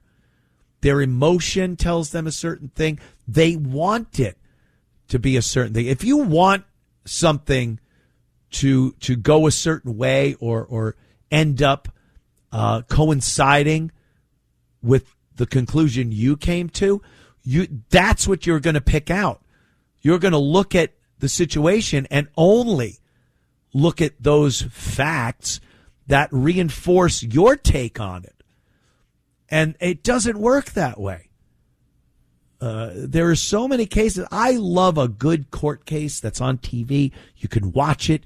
You can watch the testimony. You can see the evidence and really come up with a conclusion like the jury does. And there are so many people that just use pure emotion and come up with a completely different take on it than the jury does because they never look at the facts, because the facts are not in line with what they want the final decision by the jury to be. And people do that not only with court cases, with everything. Just pop on social media. Go on X or Instagram. You will see so many people that base anything they say on pure emotion and just throw away facts. This is what I believe. And now, especially with AI and the way people post things in a way that it seems like it's the truth. I get tripped up sometimes, but I do my research. There are some things. What did I see today? I saw a story today. Oh, Robert De Niro is moving out of New York because of the way Mamdani is treating people that have some wealth and with the housing and if you own real estate. And I'm like, that doesn't seem reasonable. Now, a lot of people would just run with that and post it and go, yeah, I guess that's going on. I checked and it was BS. Wasn't the truth. You got to do a little research here. And with emotional, especially race-based topics like Nolan Wells here, people see what they want and they don't want to look any further because their idea has been confirmed through one thing. So why do I want to ruin being right? Back in a minute. It's the Anthony Cumia Show. Entertaining and informative. On the Red Apple Podcast Network. It's the Anthony Cumia Show. On the Red Apple Podcast Network. The Anthony Cumia Show. Thanks for popping in. Let's take a call from Joe. Mr. Joe in Cleveland, Ohio. I haven't been to Cleveland in so long, Joe. Is it still desolate? Do you still look out the window and there's nothing going on in the city? It looks like a post-apocalyptic Orwellian landscape. Yeah, pretty much. No, I actually met you probably the last time you were there. Oh, awesome. O&A. We did have some fun there. I'll tell you that. We did have some good times in Cleveland. What's on your mind, Joe? I was just thinking about the murder mystery here supposedly surrounding Nolan the kid, Wells. and trying to rationalize it. I just know you do a great Mayor of Amity impression, Maybe you could do like a summer boy goes swimming for me. Those beaches will stay open, Brody. This was not a boating accident, and it wasn't Jack the Ripper. Look, fellas, let's be reasonable. This is not the time nor place to perform some kind of a half-assed autopsy on a fish. And I, for one, am not going to stand by here while you cut that thing open and watch that little Kittner boy spill out all over the dock. Perfect. That's exactly what I wanted, man. All right. You rule. Thank you, buddy. Yeah, seen Jaws a couple of times. One of my favorites. Definitely. How could it not be? And look, I am a huge fan of 70s entertainment. One of the great things about YouTube is you could watch stuff from any decade. TV shows, commercials, news broadcasts. And there was a recent death, and it got to me. It got to me. Randolph Mantooth. What a name, by the way. Every time it popped up on the credits, I'm like, Randolph Mantooth. Randolph Mantooth was John Gage in the 70s show Emergency. That ran from 72 to 77, right through the meaty part of the 70s. Emergency, of course, they were paramedics. Kevin Tighe was the actor that played Randolph Mantooth, John Gage's partner, Roy DeSoto. And it was a popular show. It followed the same kind of formula as Adam 12, which was kind of like Dragnet, which was kind of like Highway Patrol. One of these, cop, fire department, ambulance, hospital shows. Such a big thing. Doctor shows. I hated doctor shows for so long because when I was a kid, I was a horrible, terrible hypochondriac. And anything that someone had on these shows, I thought I had. They'd talk about symptoms. Rampart, what's the vitals? And then they'd give the vitals and say, we're seeing a rash on the, and I'd be like, I got that. Rampart, help. I was just a little whiny hypochondriac. But Emergency was great. We loved it. And Randolph Mantooth, there you go. The song. So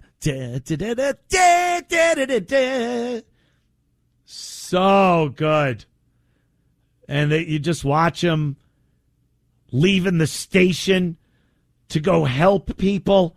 They were helping people, for the love of God. And this one, let me give you this for a second, because you definitely will remember. Where is it? Oh, here it is. Here, remember this. I got to play this over my mic. Hold on. Oh, God. Here it is.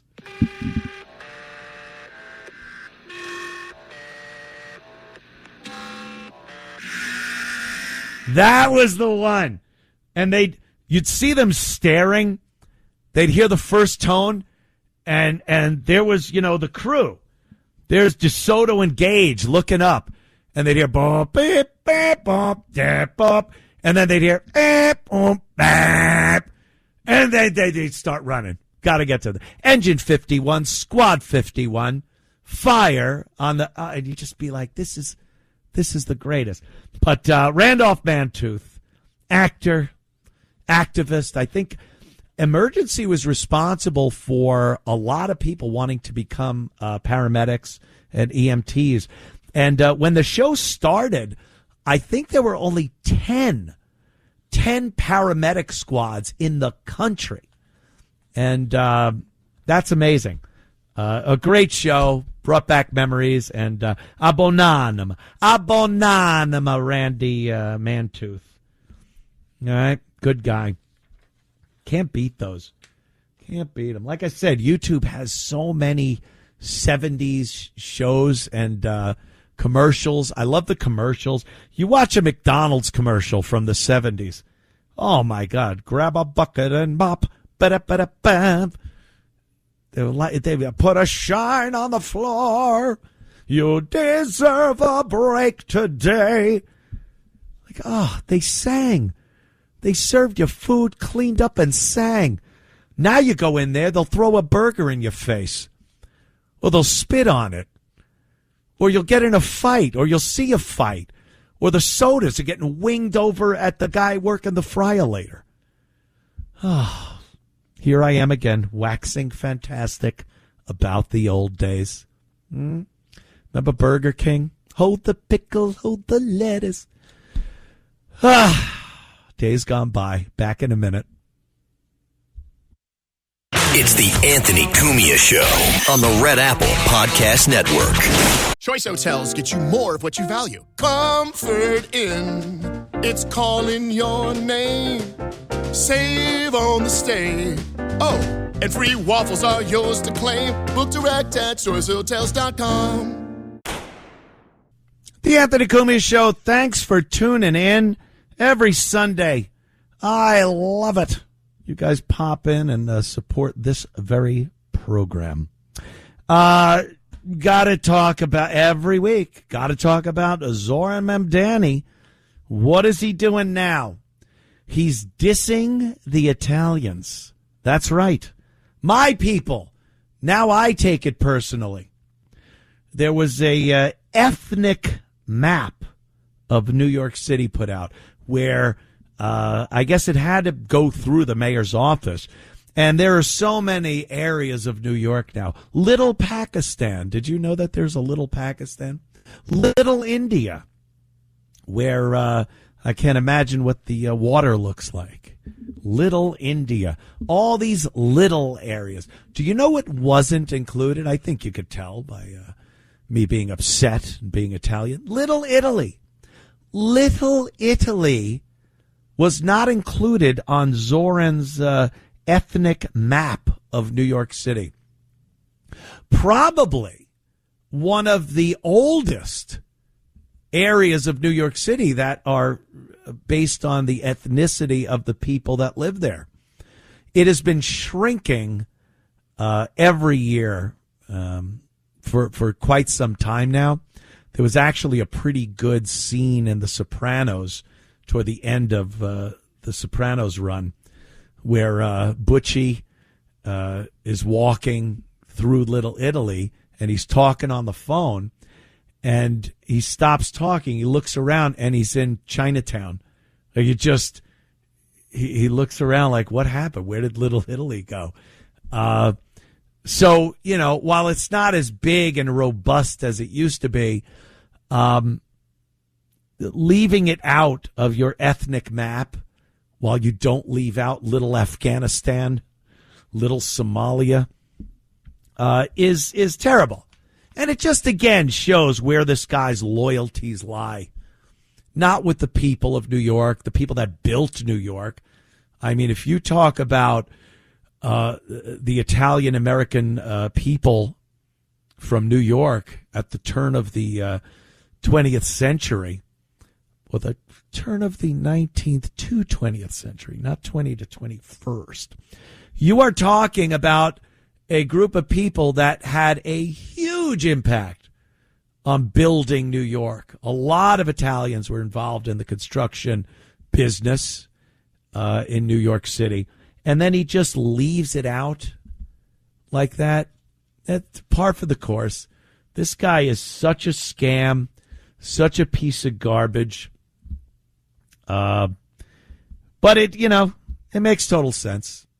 That's what he's about. He doesn't appreciate the immigrants that came here many years ago that were essential to building not just New York City, but the entire country. Europeans coming over here.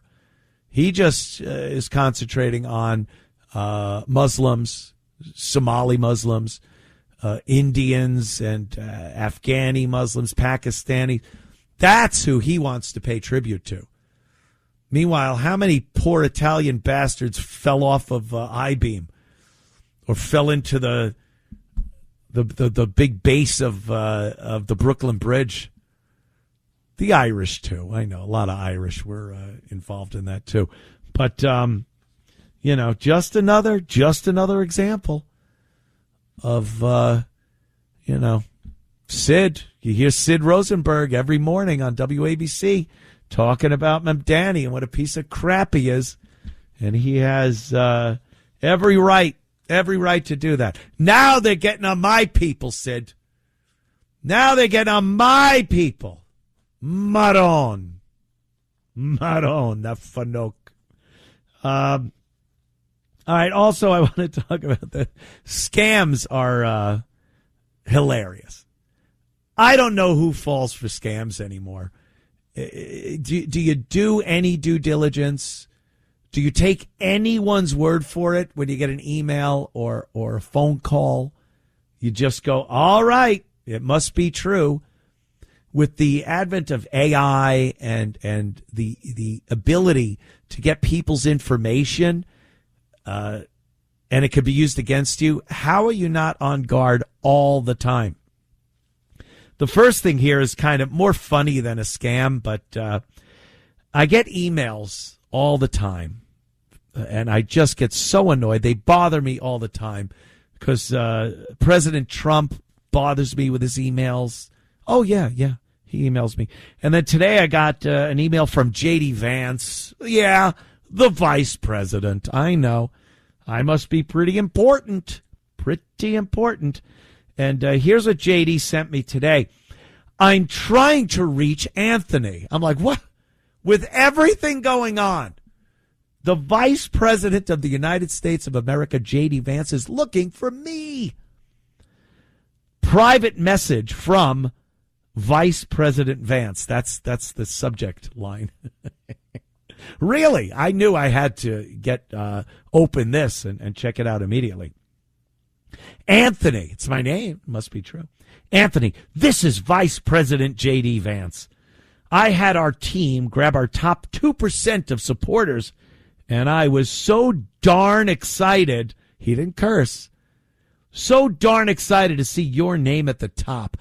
My name excited the Vice President of the United States. I'm so happy. I wish I were reaching out with good news. Oh, boy. What happened? Lindsey Graham's dead. We're back in a war, not in a war, back in a war, not in a war, back in a war with Iran. What's going on, JD?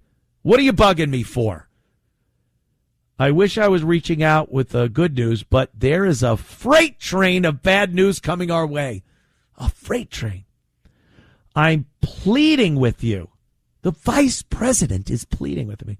Pleading with you to please open the link below to read my 30-second warning.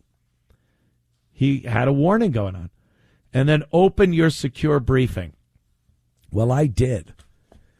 Apparently, J.D. Vance took time out of his busy schedule as the vice president to inquire as to, can I give him $10?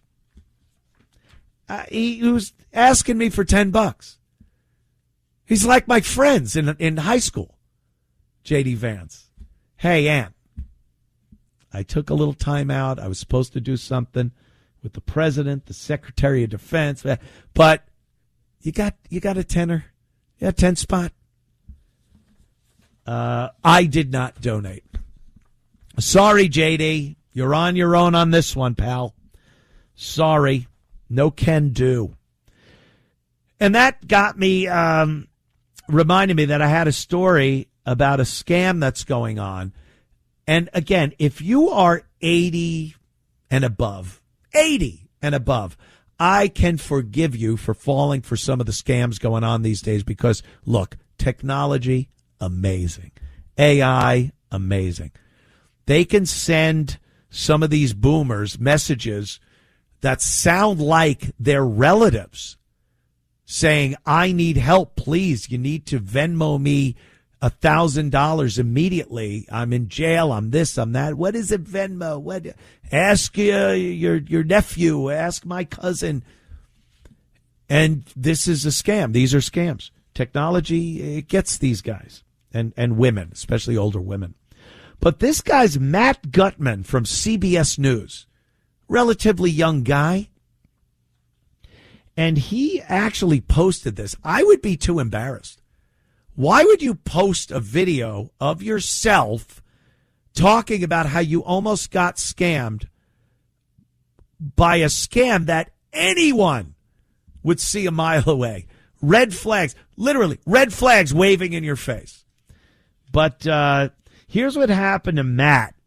Matt got a phone call from Bank of America, and the person on the phone said they represented Bank of America. They were working at the company, and they said, we have a problem. There's a fraudulent employee, some employee that's been stealing money from people, and we need your help, Matt. We need your help. Go to the bank. Go to this particular bank by you. Now, of course, scammers can get where you live, especially if you're a celebrity, someone on the news. They know where you live. They know where the nearest bank is. So they say, are you this guy, this address, this phone number? There's a Bank of America near you, and we need you to go there and withdraw all your money from your account. Right there. 2 words. One starts with an F, one starts with a Y, would come out of my mouth as I'm laughing, hanging up my phone. First of all, I wouldn't even pick up the phone. I get phone calls constantly. I never pick it up. Why bother? If you know me, you could text me. You could. I don't have time for a phone call. I'm very busy. I have video games to play. But he picked up the phone, listened to somebody say, go to this branch of the bank and take out all the money in your account. And he goes to the bank and he fills out a withdrawal form and he gives it to the teller. He's getting his money out of this account because it sounded legit. And then he had this fleeting, quick moment of clarity and said, I wonder if this is on the up and up. And he asked the teller, against the suggestion of the person on the phone, because the person on the phone actually said, by the way, don't mention this to anyone at the bank because that might be the person that's pulling this fraud. And he actually did it. But then a moment of clarity. And I'll finish with that story right after this. It's the Anthony Cumia Show. Entertaining and informative. On the Red Apple Podcast Network. It's the Anthony Cumia Show. On the Red Apple Podcast Network. The Anthony Cumia Show. That's right. Talking about this guy from CBS News, Matt Gutman. And he got scammed. And the scammer called him and told him to go to his branch of Bank of America and take out your money. Just withdraw your money because we're investigating. Like they wanted you to be an agent. You're undercover. Matt, we need you to go undercover as one of our agents with Bank of America to find out, bust open this fraud operation going on. So at the last minute, he decides, I'm not going to do this. And he asked the teller what was going on. The teller's like, no, of course not. And it seems the scam isn't just a scam. This seems very dangerous. What happens is they know who you are and where you live and what branch you're going to, and they stake it out. And if you show up there and withdraw your money, they mug you when you leave the bank. They will rob you. So it's a lot more dangerous than just one of these victimless, scams where the bank will put your money back. They uncover the scam.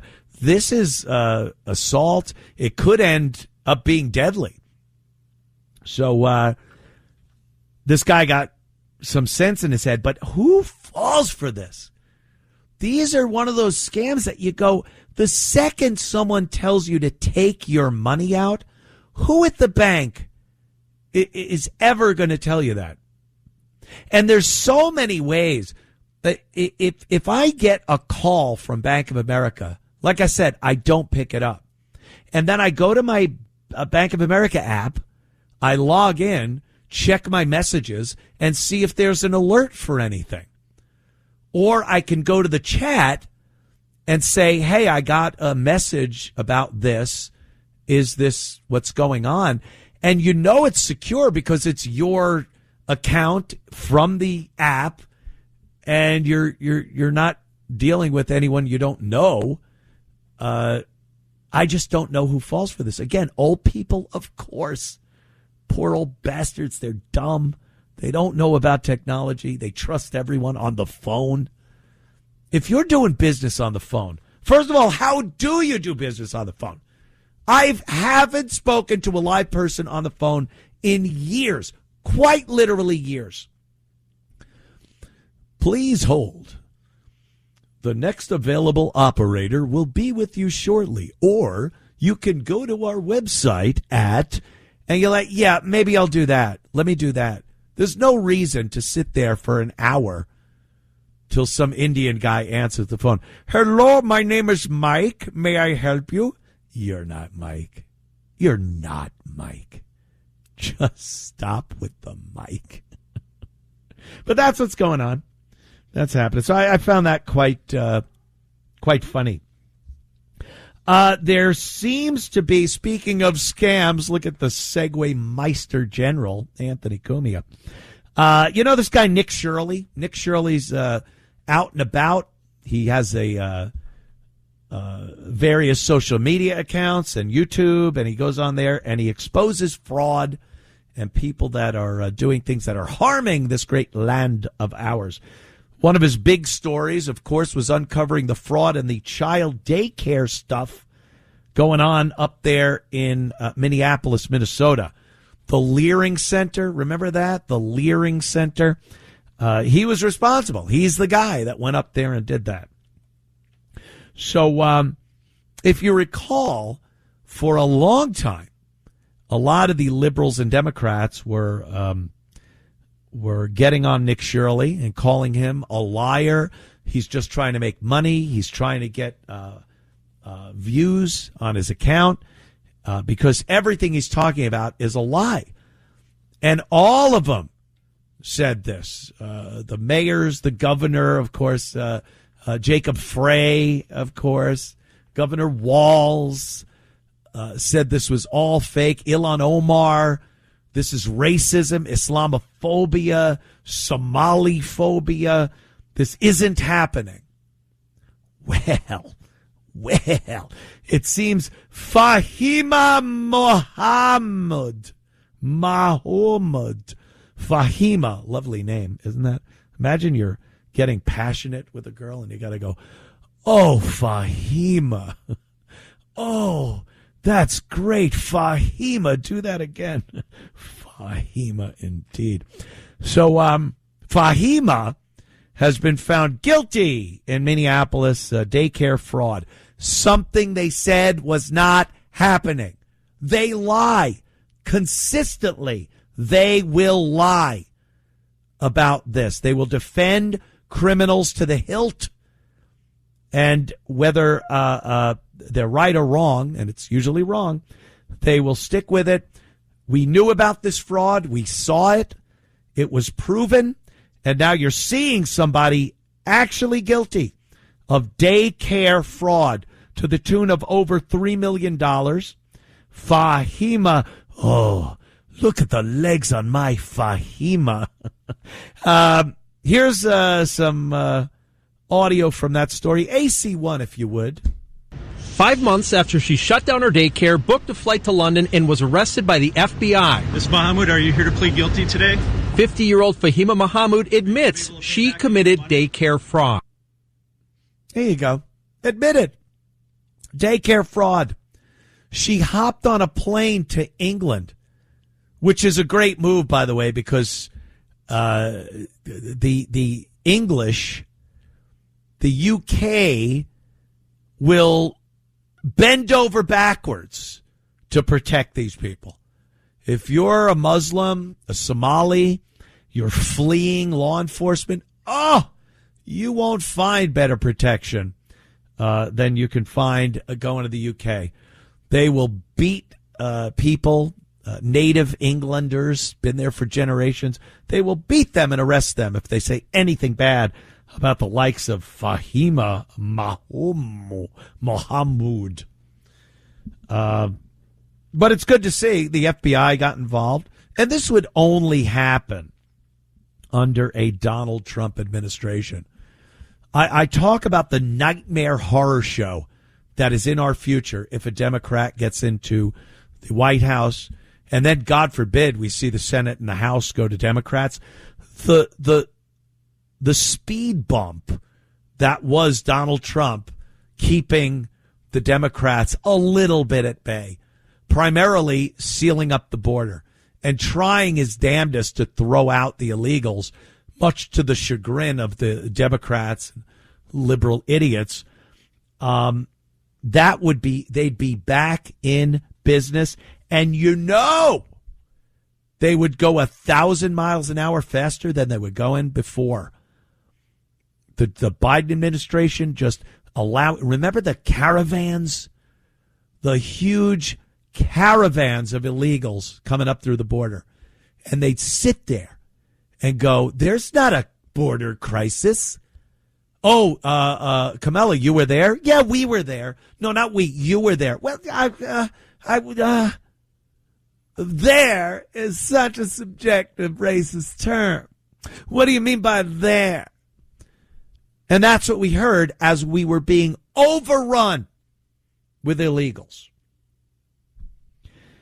And what did we do? We voted for Trump. We got a guy in there that closed up the border. You certainly don't see those caravans coming from Central America, trudging through Mexico, picking up every stray they can, and then just being allowed to waltz right into the United States.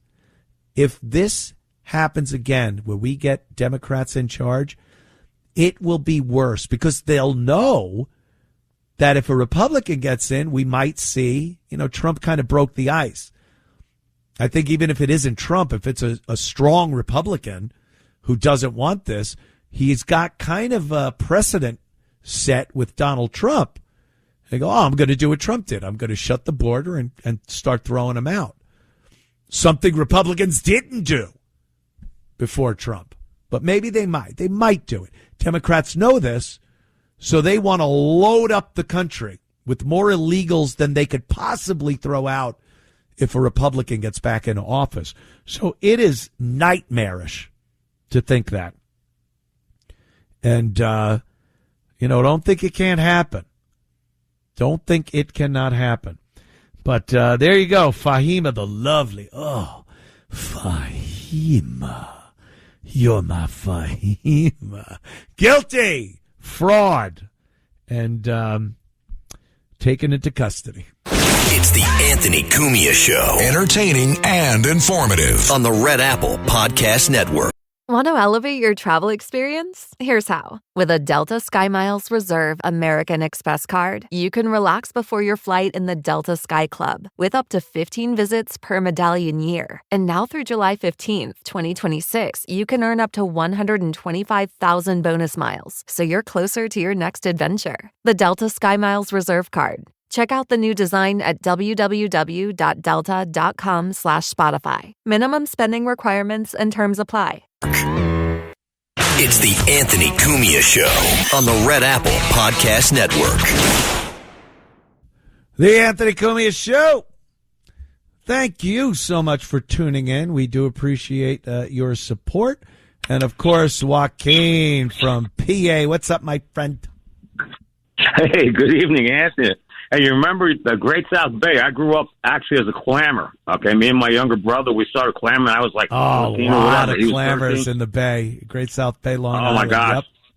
Yep. Yeah, and the one year our clam buyer, he had a party on Sand Island, which is just a plot of sand in the middle of the Great South Bay, and we all came out there with our boats for a big barbecue and a garbage can full of zoo juice, which was almost every kind of alcohol imagined.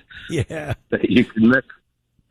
It was fun, man. I used to go out on my parents' boat and friends' boats, and we go over to Fire Island, and it was just a blast. It's fun. There's like a boat culture that unless you've been in it, you don't really know what it's like, and it's a lot of fun.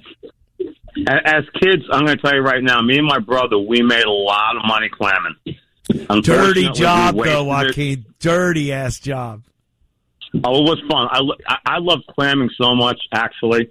I planned on doing it for my life because my wife's family was fishermen and clammers and whatever else. But unfortunately, around 81, when we got married, I was running my father-in-law's boat, which was actually a 40-foot boat, and there were no clams to be caught, no money to be made anymore, and that was the end of it. Yeah. I hear a lot more are coming back around the Long Island area. Where the hell are you going to clam in Pennsylvania, Joaquin? Yeah, I know. I love Pennsylvania. I mean, for me, I always like being out in the wide open and things like that, Right, and so I live with losing the seclusion, and I can have my guns and whatever I want, Oh, yeah. But anyway, so getting back to you were talking about, how Mamdani's map, little Italy, little Somalia, and all this other stuff. Yep. Not little Italy, little India. Little India, little Pakistan, yep.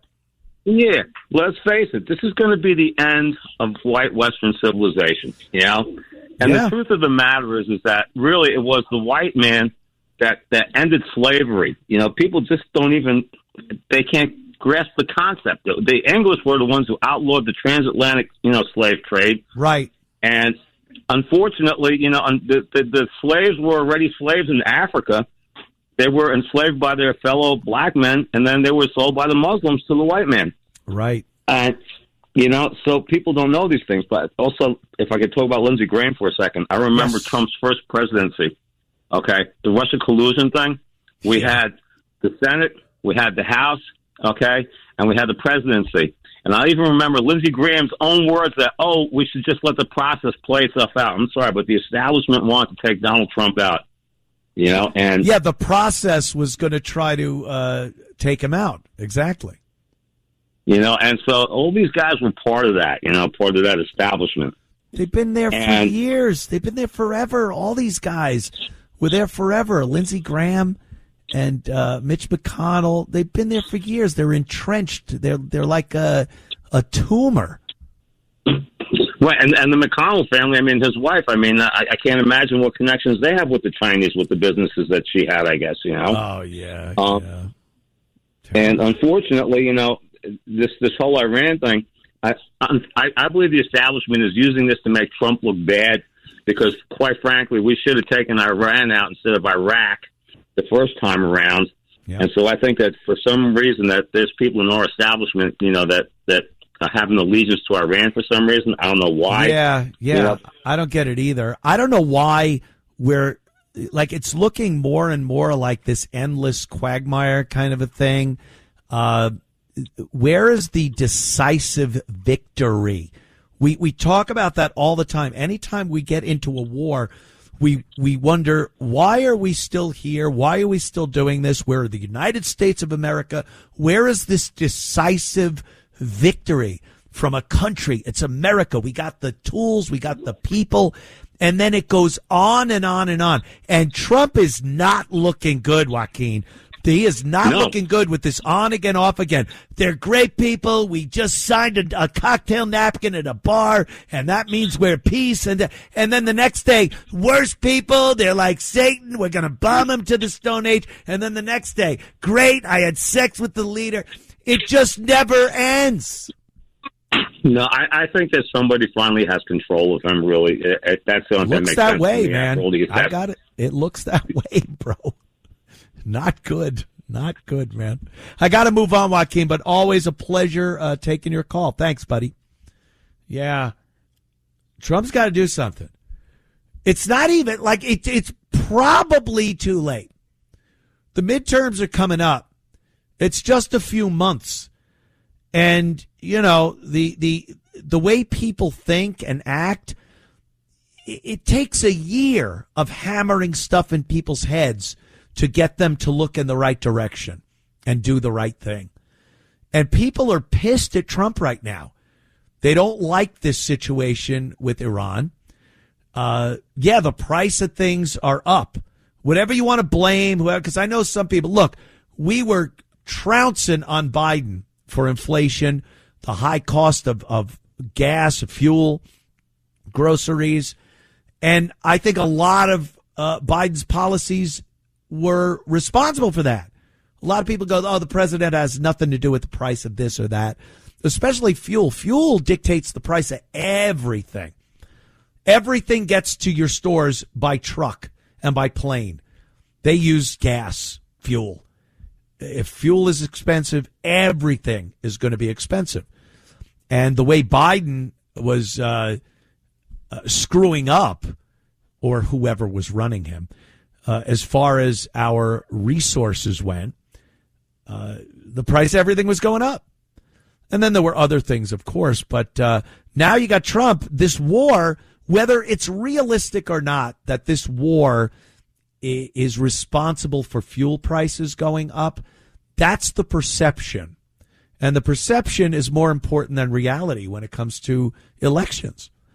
And you know damn well the Democrats are just going to pound him with this, with the midterms. And if anybody is a Republican and they're MAGA or a Trump guy, they will slam them. And they'll have all of that Soros money to run as many ads as they want. You know how this goes. And if Trump can't get his crap together like tomorrow, as far as settling some of the stuff that doesn't look good, we're in trouble. He's going to be a lame duck president for 2 years if this doesn't get figured out, like I said, tomorrow. November's, you know how fast the summer goes. Once Labor Day hits, it's Halloween, and that's it. Now it's Election Day. That's how it works. And I hate to see it, man. I really do hate to see it. I can't take a call because the yes-no little prompt came up on my phone line. I need Mission Control in New York to handle this. Mission Control, we have a problem. Go to line 4. Pat in Florida. Hi, Pat. What's up? How you doing, Anthony? Good. You were talking about that fraud case where they were calling you. I had a situation last week where they kept bombing my phone. Like they sent a text. I said, here, garbage. And I was going to call the bank for real. They kept bombing my phone. We're from Bank of America. There's been a charge in Hawaii, $1,100 at a hotel in Hawaii. Well, take care of it, And then I have to switch off. And I kind of was a little leery about it, and I went along with him. So I get the manager. He claims to be a manager. It's this guy with a deep voice. It wasn't a Indian. It was a guy, American with a deep voice. He's in a car because I could hear the motor noise. And he's looking for my That's his office is the car. Right, okay. And I called him out on it. I said, dude, why are you in a car? I'm not in a car. Yes, it sounds like you're in a car. I heard him pull over. I said, you're pulling over. Why are you in a car? And he said, sir, I need to verify this information. We're trying to help you here. Uh-huh. And I says, you ain't getting my personal information. You have it already. Yeah. If you're legit. Okay? I right. told him. But there was a lot of, like expletives thrown in that too. So, you're a fraud. It wasn't Indians. Usually it's Indians doing this stuff. Yeah. They get wised up and they start using Americans or people that could speak like they have an American accent. So you got to watch that. I called my bank for real and took care of it. Changed cards, numbers, everything. Took care of it. No problems. Checked my accounts. No problems. So, you just be aware that if these guys keep bombing your phone, call your bank the number on your card. You got to be aware there, Pat. Thanks for the call, brother. Yeah, I got screwed once going to, I was taking one of those horrible taxi rides through hell from the airport in the Bahamas to Atlantis. And I didn't have any cash on me, and I knew I had to pay the cab driver. So I went, pull over at this bank over here. I could use the ATM. Oh, what a dummy. I put my ATM card in and my code, and about a month later, I started noticing that I had so much money pulled out of my account. And the bank took care of it, but one of the dumbest things you could do, wait till you get to the resort before you take money out. That's what I got to say. That's all I got to tell you. There's a bill coming up for a vote. I think it's coming up for a vote. I know it's being presented. Daylight savings. Daylight savings, one of these bills. And this is, do we want daylight savings time? It stays lighter out later. Do we want that permanent? It sounds nice.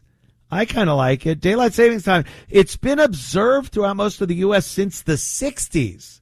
Yeah. Shifting clocks forward an hour from March to November. We all know. We all know what it is. The Sunshine Protection Act. I hate the name of this. I hate it because, once again, it's some protection act. And it might be funny, like, to call it the Sunshine Protection Act because all these bills that are presented, they're protecting something.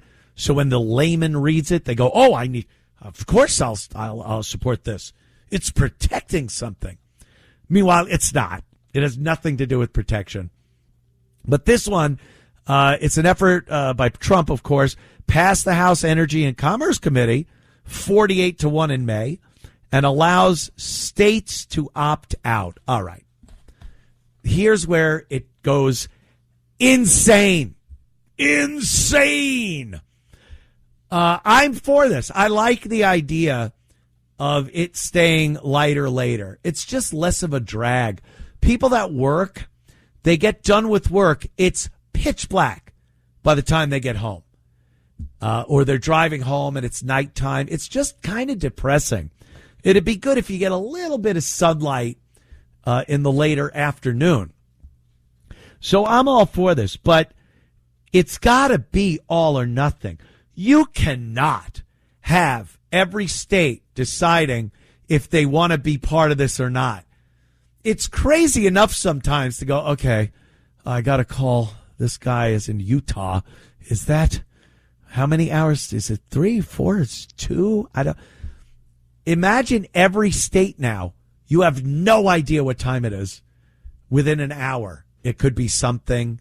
It could be an hour earlier or later, and you don't know. It's got to be all or nothing. And you know damn well, because it's a Trump-backed bill, that every Democrat state is not going to play along.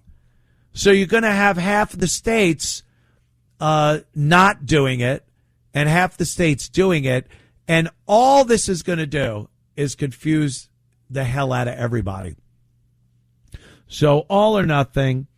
But, what does Trump say? It's time that people stop worrying about the clock. The clock.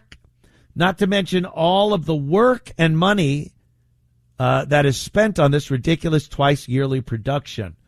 He wrote that in a social media post. Proponents of the measure argue the shift causes sleep disturbances. That's what the people that want it are saying.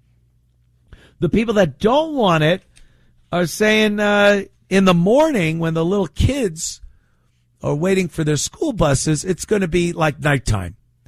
And it might put the little tykes in danger. And I don't think any of us want that, but I kind of recall going to school and it was dark. It was like, if it's 7 in the morning, it was still kind of dark, the school bus. And then when you're getting dropped off at home, it's getting dark. I don't know. So I don't know. How do you feel about this? We do a radio bit. How do you feel about it? Are you for or against daylight savings being permanent? Give us a call. 77 degrees. It is 15 minutes to the hour. I don't know, though. All or nothing. It's got to be, because that's kind of crazy. to think about half the states not doing this. Another big story, people are moving. They're moving. We've known this. A lot of people, Dallas, you got to be quiet. I'm trying to do a show. I'll take you out after the show. My dog is whining and barking. Yeah, people are moving. They're getting out of some of these Democrat states and cities and moving to greener pastures. I did it. I moved to a state called South Carolina, and it just happens to be the number one state everyone is moving to from these crappy liberal states. I can never win, because I'll tell you, when I first moved down here, people that live down here were saying, where are you from? Oh, yeah, New York, huh? And they want to say, look, a-hole, we don't want you down here if you're going to try to turn our state into the crap hole you left. And immediately I let them know. I go, no. I am of like mind, believe me. And then we make some very inappropriate jokes that include stereotypes. And then we all get along fine. But South Carolina is the number one state, fastest growing per capita growth in the country. Per capita. Some people don't seem to understand what per capita means, but 79.7 people per 10,000 inhabitants have moved down there. It doesn't sound like a lot, but when you figure there are millions of people in the states, it is a lot. It's a hell of a lot of people. New York has lost 28.2 people per 10,000, and that amounts to 55,000 people that left this year. And it makes sense. Where else did they leave in great numbers? California. Yeah, California. Illinois, people have decided to get out of Dodge. Virginia, of course, they have that wonderful new governor, that is crazy liberal. Maryland, 27.4 out of 10,000. And the states that are picking up people, South Carolina, like I said, Georgia, picking up some people, Texas, a lot of people. So obviously the residents of some of these liberal states are leaving. Unfortunately, they're moving to states that are red, conservative, Republican, and they are like cockroaches. It's not going to be good, and I hope something could be done about it. Back in a minute. It's the Anthony Cumia Show on the Red Apple Podcast Network. It's the Anthony Cumia Show on the Red Apple Podcast Network. The Anthony Cumia Show. Let's go back to the phones. Madeline in the Bronx. What's up, Mad? Hi, Anthony. I look forward to your show every week. So do I.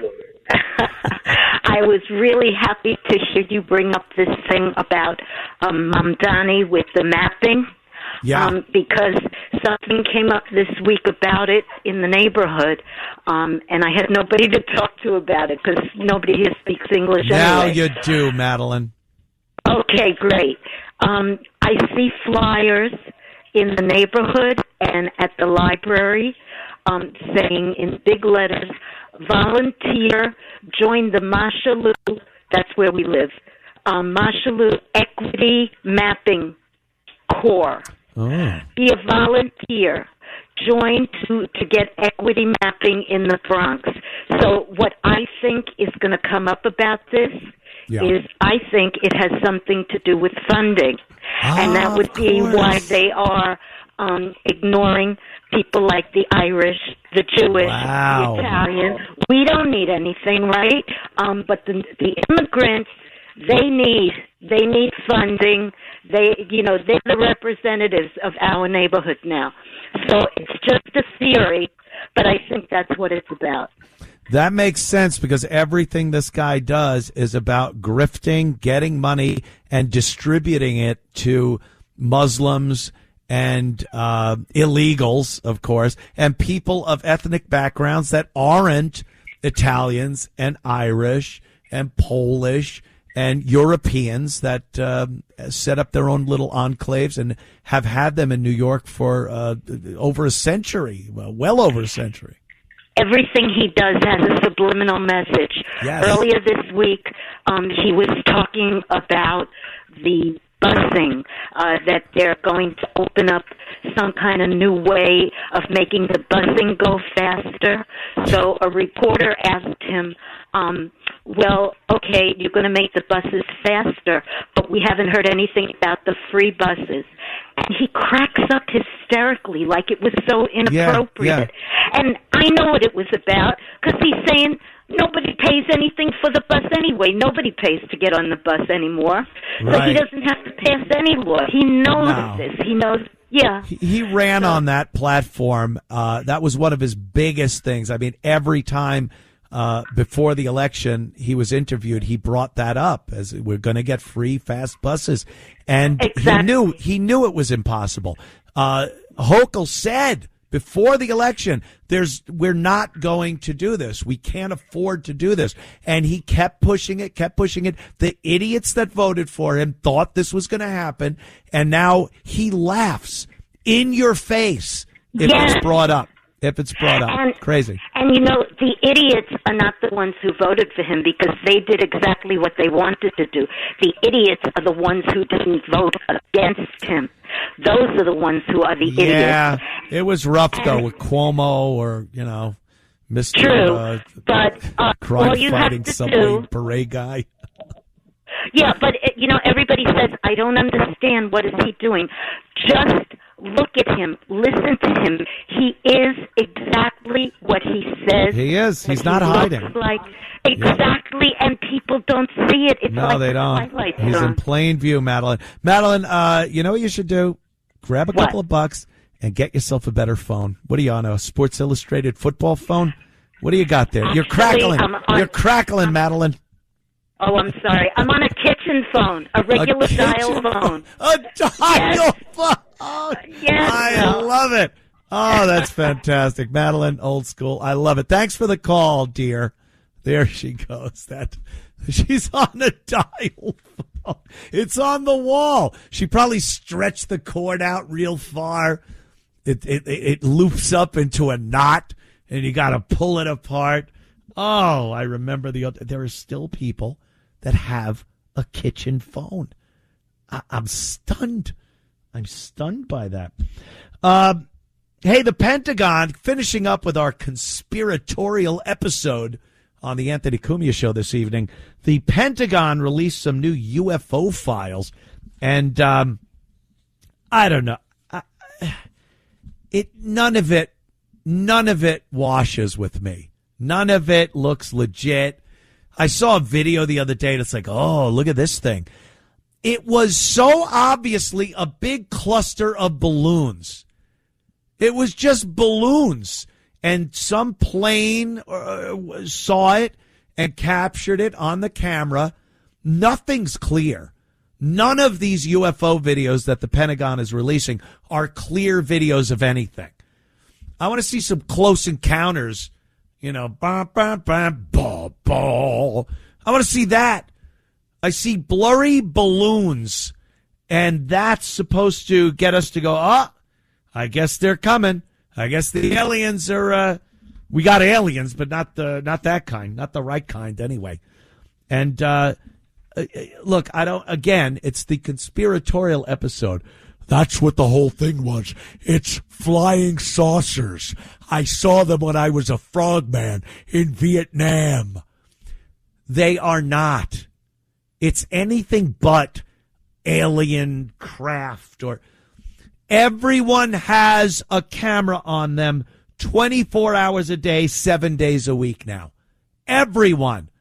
And we have less credible pictures of UFOs than we had in the 60s when who walked around with a camera And sometimes you'd get a UFO picture and be like, oh, that's amazing. Now, I'm not believing it. This Pentagon release and anything else that comes out about UFOs is a distraction from the real nonsense that's going on in this world. We all know what that is. All right, kids, thanks for tuning in. I will be back next Sunday. Join me if you would please. And again, thank everybody for tuning in. The Anthony Cumia Show. See you next week. Thanks for listening to the Anthony Cumia Show. You can hear the Anthony Cumia Show Sunday nights at 8. If you like the podcast, share it with your friends and listen anytime at WABCRadio.com and download the WABC Radio app. Hit that subscribe button on all major podcast platforms. Plus, follow WABC on social on Instagram, TikTok, Facebook, and X. See you next time for a new episode so you never have to wonder. What the heck is going on here?